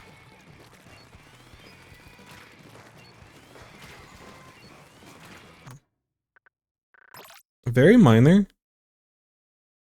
But I would look to... So after we've taken control of tower, when we see these 2 jumps, this is where I would use a Toxic Mist. We're putting a lot of trust in our main weapon, and like we can't hit both of these drop-ins. Like we can't punish both of them. There's a good chance that our blaster can help as well, but Toxic Mist simplifies the situation for like the whole team. And that's where if your teammate decided to use a Fizzy Bomb, you would actually be able to, you know, like the whole team plan synergizes if we get a Toxic Mist in this area and we have the ink tank for it. I would use it in this spot just to make it easier for everyone else on the team. But, you know, your positioning here is like great. Your team's able to get a pick. I don't know how well the rest of this goes. Ooh, they didn't get the bubble down in time. Alright, y'all seem to be chilling. You can start moving forward. This is good.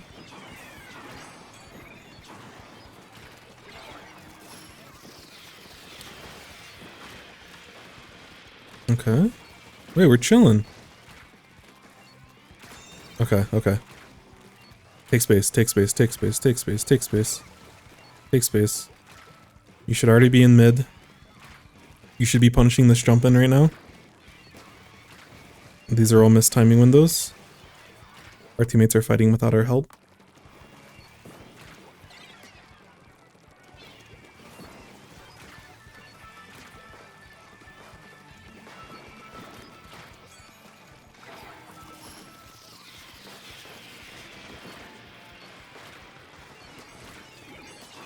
Oh no, not the crab. Not the crab. That's tough. That's tough. That's tough. That's tough. So I want to quickly go back to the last defense and the last push. There's actually a couple of things I want to go back to really quick. I just want to look at the rest of this from an overhead perspective and kind of talk through high level, like what we need to be doing. So the one thing I wanted to mention, I don't know why the Zap ended up playing as aggressive as they did here. I actually want to look, quickly want to look from their perspective. Not from their perspective, but see. So yeah, they focused over here. I think they were trying to help with this, but their team popped double crab. If I'm Snookums in this spot, I'm holding this. I'm getting pain over here. And like, I'm looking for this kind of off angle. I can watch the people on this ramp. Because we don't really need Snookums to be pushing up this way.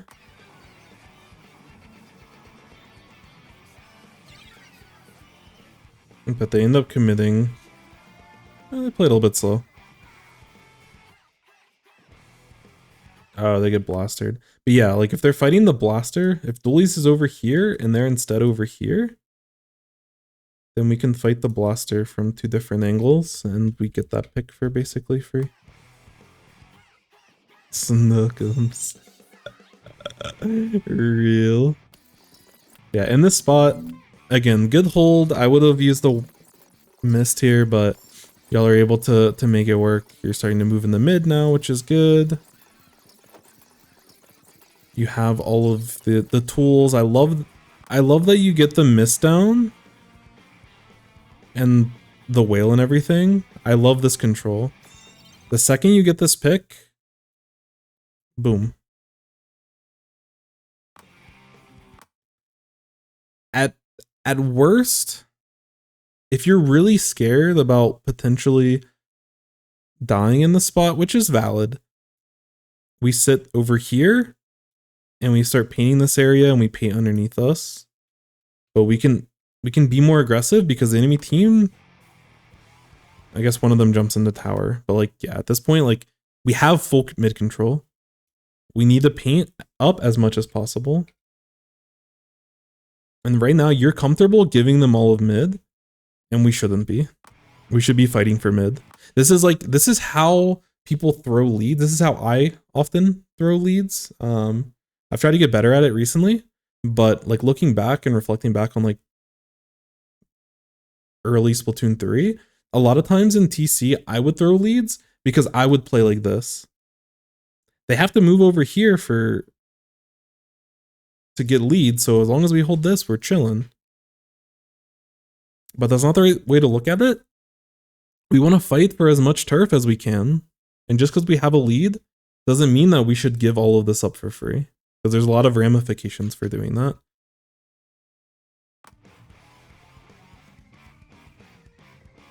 So like we're slowly moving up, but we should already be over here. We should already be top mid. We could, you know, positioning over here is still way better than over here.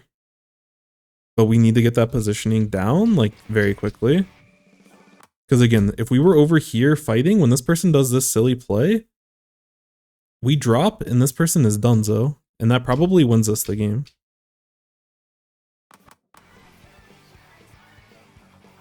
I don't know what your roller's doing. I'm gonna be honest. Like everyone's trying to take fights and just a silly situation.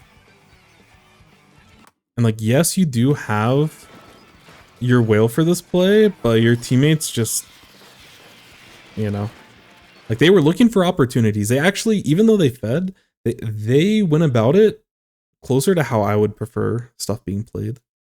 They just needed the follow-up, and they were slow to be able to follow up with each other. And yeah, at this point it's tough. It's like, yes, we held the left side, but they have a bunch of specials, and you know, the team could have played slower and this play would have worked a little bit better, but we don't want to open up these opportunities. I'd rather go for like the aggressive plays with your team, but still like against their comp, you can play like aggressive, but still never be in an opportunity of getting splatted. Over time, you might want to push up a little bit and put yourself into like slightly risky areas. You can't play totally safe and play it optimally. Because if you play totally safe, like part of playing totally safe is like you're giving up some turf advantage for safety. But yeah, in this type of position is really, really important for you to always be fighting for space. Whether you're winning, whether you're losing, no matter what the situation is, especially when like the enemy team's wiped and we know that they're not anywhere on the map, we need to fight for this space. So I think that's the biggest, that's probably the biggest thing that I saw throughout all of this. Like, obviously, like your tri-stringer is really, really, really solid. We need to work a little bit on like the macro and stuff. The biggest the biggest issue you had was your greed. If we're gonna, so the one thing I will say, if you're gonna err on the side of being more defensive, I still think there's no reason why you shouldn't, instead of being over here while tower's over here, like there's no reason for you not to rotate this way and fight for this. But the one big thing I will say, if you are gonna err on the side of being more defensive, which I think based off of your team comp, it's probably how you have to play this. You have to be very selective about when we decide to be greedy. Because this death up here, when they waste 2 of their crabs super early, I think one of them was technically like here and here. But when they use these crabs, we like this death cannot happen. If we're constantly being aggressive and fighting, which I don't think we want to do, we can be a little bit greedier in certain spots. But if we're gonna stabilize and like just always hold very safe, when there's a time for us to, like when the enemy's using specials, if we don't have to interact with them, like when they're using their crab like here, like we're kind of tough, like at the very last push, there's not much we can really do there. They try strike, and there's a chance we could have potentially backed up, but I don't hate the play at that point. But like during this spot, if we're gonna go for these types of plays, it's really important for us not to greed. If our goal is to play safe, then we focus on holding this, not focus on that type of play. If we're gonna play safe and our frontliners, so like our frontliners go down in mid, and it's me giving a jump into our teammate, I can't greed this when the enemy team is pushing in this way. I have to focus on this. We can't pick and choose when we want to be like very solid versus very greedy. Because those spots where we end up being very greedy and go for picks or go for the objective when we as a team are unable to do so, that is how we're finding ourselves into these snowbally situations. That being said, you did a really good job of like having specials to push with the rest of your team. Overall, like your gameplay was very, very good this game. Don't get me wrong, but some of the things I talk about are like the difference between like top player, like if a really good player that's like 3000 X rank or something, they can carry themselves in these types of matches. And you shouldn't expect yourself to be able to carry in all these spots, but I definitely think that there's certain spots that you could have performed a little bit better that influence the overall outcome. That won't happen in every match. There's some matches that unless you are that 3000, X powered player, you're probably not going to have the awareness, or you're not going to have the mechanical skills, or you may not have the intuition developed yet to be able to carry a game like this where your teammates are playing some risky stuff and doing some risky stuff. But yeah, it's something to consider. And greed was probably the biggest killer here. More importantly is like both take space as well as fight for space.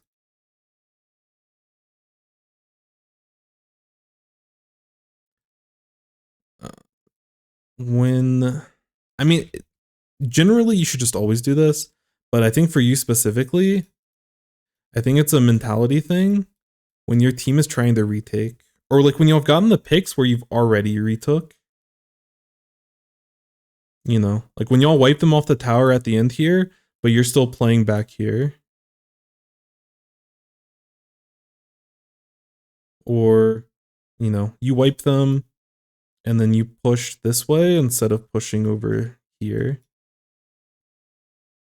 We want to be over here to help fight for mid when the enemy team isn't really threatening us. If we're scared of threats, so if you are scared of threats over here, I'm okay with you playing over here, but like when the enemy team's wiped, there's no threats. We know that there's no threats. But if you do suspect, like if you suspect someone's sharking in this spot, or if they've made it a pattern to shark like over here and stuff, or shark down here, you know, like there's a lot of like annoying ledges where people can shark. And if something causes you to like be concerned about this, I'm okay with this decision. I just want there to be a deliberate like, oh no, I pushed over here because I was checking for this. I was wrong. They weren't sharking here, but we didn't have the paint and this person was still alive. And, you know, this is something they did earlier in the game. So I want to make sure that I keep an eye on that because I don't want to be greeting over here and my teammate that's swimming in, if they push over here and they get splatted, like it can throw the game. If you need to slow down, feel free to slow down. But that's why wiping is so important. Like not wiping or getting a wipeout is so important in this game because there's no like, it's like without a shadow of a doubt, this situation is like known. Being in a situation where all of the variables are known, you know where the enemy team is, you know, obviously you can check the minimap and you can see the paint at any given moment. But if you know that the enemy team is nowhere around where you're trying to push, that speed that you can have, not having to worry about sharking and not having to worry about getting contested by the enemy team, there's so much value to that. And a lot of, until people hit a certain level of skill, they don't take that high value. And it makes wipeouts more okay. Which ends up making people feel like, oh, like wipeouts aren't good, but like, you know, we're still okay. We're still in an okay spot. As you play against better and better people, wipeouts will literally throw the game. But in order for us to take advantage of us wiping out the enemy team, we have to know to take space. We have to know what we need to be taking. We have to be very quick and responsive about doing it. And we have to know, once we move forward into these spots, enemies are going to be in one of these locations and we are going to, you know, either continue to push at them or we're going to just hold this spot. You know, on this map mode, if we're able to hold on offense, if we're able to hold this spot and hold this spot over here. Oh, whoops, that's not the right spot. So if we're able to hold this area after the initial wipe, we don't have to keep pushing forward. We just chill up here, build, you know, paint around us, build specials, be ready to have specials when the enemy team needs to retake. But that kind of awareness of knowing the game plan during the play to get the wipeout and knowing what to do after while the enemy team's still spawning in, that's like make or break for a lot of games. And that's how you like KO matches. That kind of knowledge and awareness, both for the map and for your team's comp. Like there's a lot of variables and it can be difficult to do. And sometimes you can just win mechanically. Like sometimes you can out-mechanic the enemy team, but I would, and again, mechanics are important, but most people they overly emphasize like mechanics. It's like the same thing with build. Like people overly emphasize builds when in most cases, like that's not the problem. Like mechanics aren't normally the problem, but they're like the easiest and less, like the most straightforward way to improve of like, oh, my mechanics are bad, so I'm just going to go and like go into training mode and shoot on practice dummies and, you know, I'll improve my mechanics and I'll be really sharp. All that stuff's important, but you can have poor mechanics and still KO these matches if you know what you're looking for and what you're playing for. So these are the biggest things. These are massive, massive things. The last thing I would say is missed when team can move in.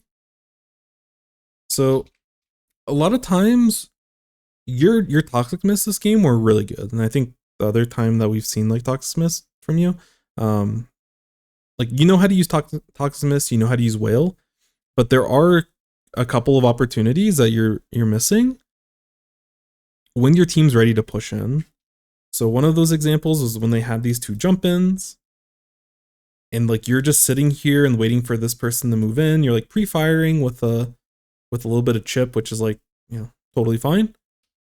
But if we get a missed out, yes, it doesn't necessarily help you, But for your roller and your blaster and your arrow spray that are taking, you know, potentially different routes, this toxic mist and this slowing them down can make a big difference for them. It can help you as well, because if they're slowed down, it's easier for you to hit them. But yeah, there was some clear spots where you could have gotten the mist out and it would have helped your team, and your team ends up taking these like drawn out fights. And yes, you're being effective. Yes, you're getting chip, and yes, you're still providing a lot of value for your team, but your teammates, again, this is a way to ease the burden on your teammates to have to mechanically like hit all their shots.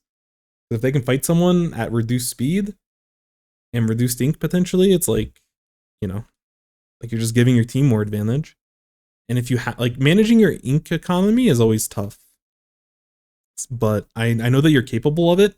And in the spots where you should use mist, your ink economy is so good that you can use it without blinking an eye and you're chilling. So again, overall, obviously unfortunate. I think like truly the only big blunder you had was the feed top left when they double crabbed. That was the only real blunder that you had that entire game. But there's a lot of like smaller things that we can continually improve. You did enough that game to be able to win the game for your team, but you also want to put yourself in spots where if you're like, you know, if you had different teammates, you probably win that game. Probably in a different way, because I think your teammates did a really good job of setting you all up for the KO at the beginning.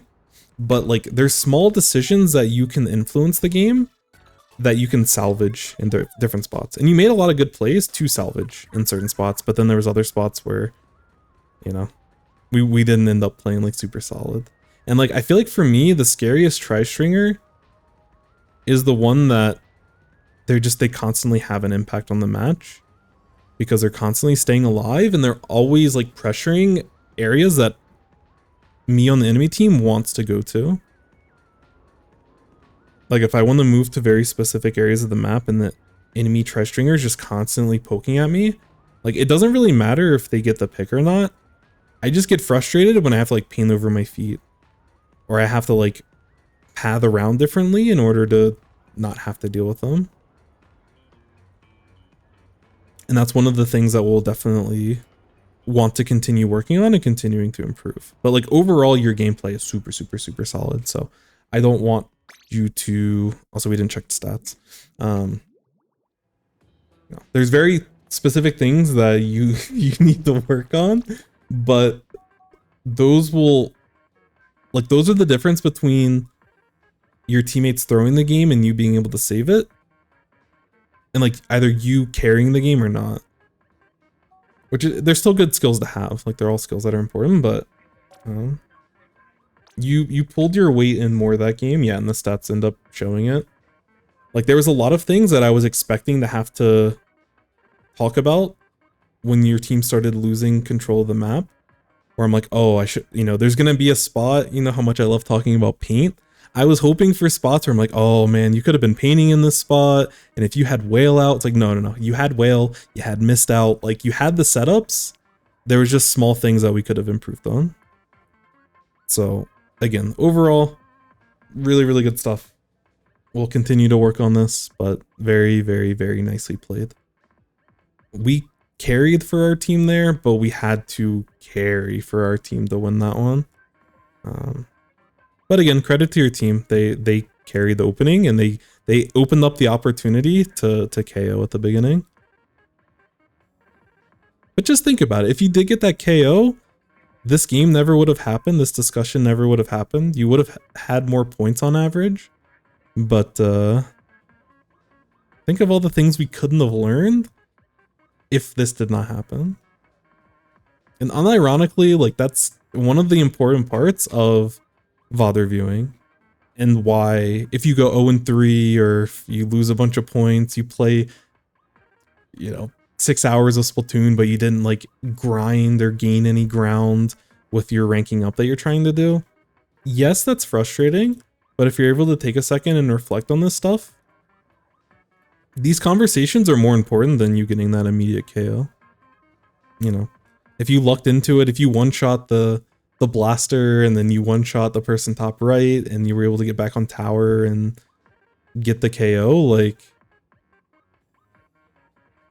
we wouldn't have learned these things. So always be appreciative of the value that we can get collectively from not allowing Snookums to they needed to go and we didn't let them go, and there was a beautiful lesson at the end of the whole match. So I can't believe that person's name's Snookums. That's so good. Anyways, that's probably a good stopping point for me. I need to figure out food, and I have a team tournament that we're doing in a little bit, so I need to mentally and physically prepare for that, which means I gotta go eat food. Anyways, thank you all. I really appreciate it. I, again, have so much fun with reviews, have so much fun talking with you all. There's a lot that I just really appreciate with everything, and yeah, that's like an awesome review. Even if you ended up winning the game at the end there's so many good decisions throughout that entire match that I didn't have good ways to talk about or even really conceptualize, but having like a physical entity in order to actually take helps describe it, helps it reinforce it for me.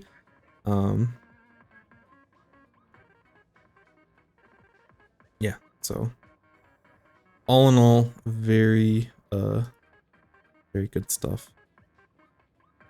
And definitely thank you. I want to find someone to raid real quick before we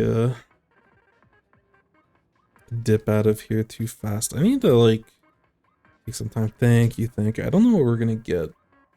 I didn't take chicken out fast enough, so it did not thaw because it's like a big blob of chicken. So we'll probably have to eat out or something. I'm not sure what to have though. Let's go raid Fennel. Fennel, I don't even know if they play Splatoon, but they're friends of friends that play Splatoon. But always a good time, always chilling in there, kind of getting back into the streaming rhythm. And I resonate with that as someone that's recently kind of been doing that. But they're a really great person, awesome, you know, very good vibes. And all I can ask for are the good vibes. So again, appreciate you all. Hope you have a nice weekend. I should be back tomorrow. I can almost guarantee I'll be back tomorrow. We'll keep going at it. So anyways, thank you. Talk to y'all soon. And yeah, we will continue to move. I'd say hello if Twitch didn't crash. Oh no. Yeah, Twitch can be funny sometimes, but okay.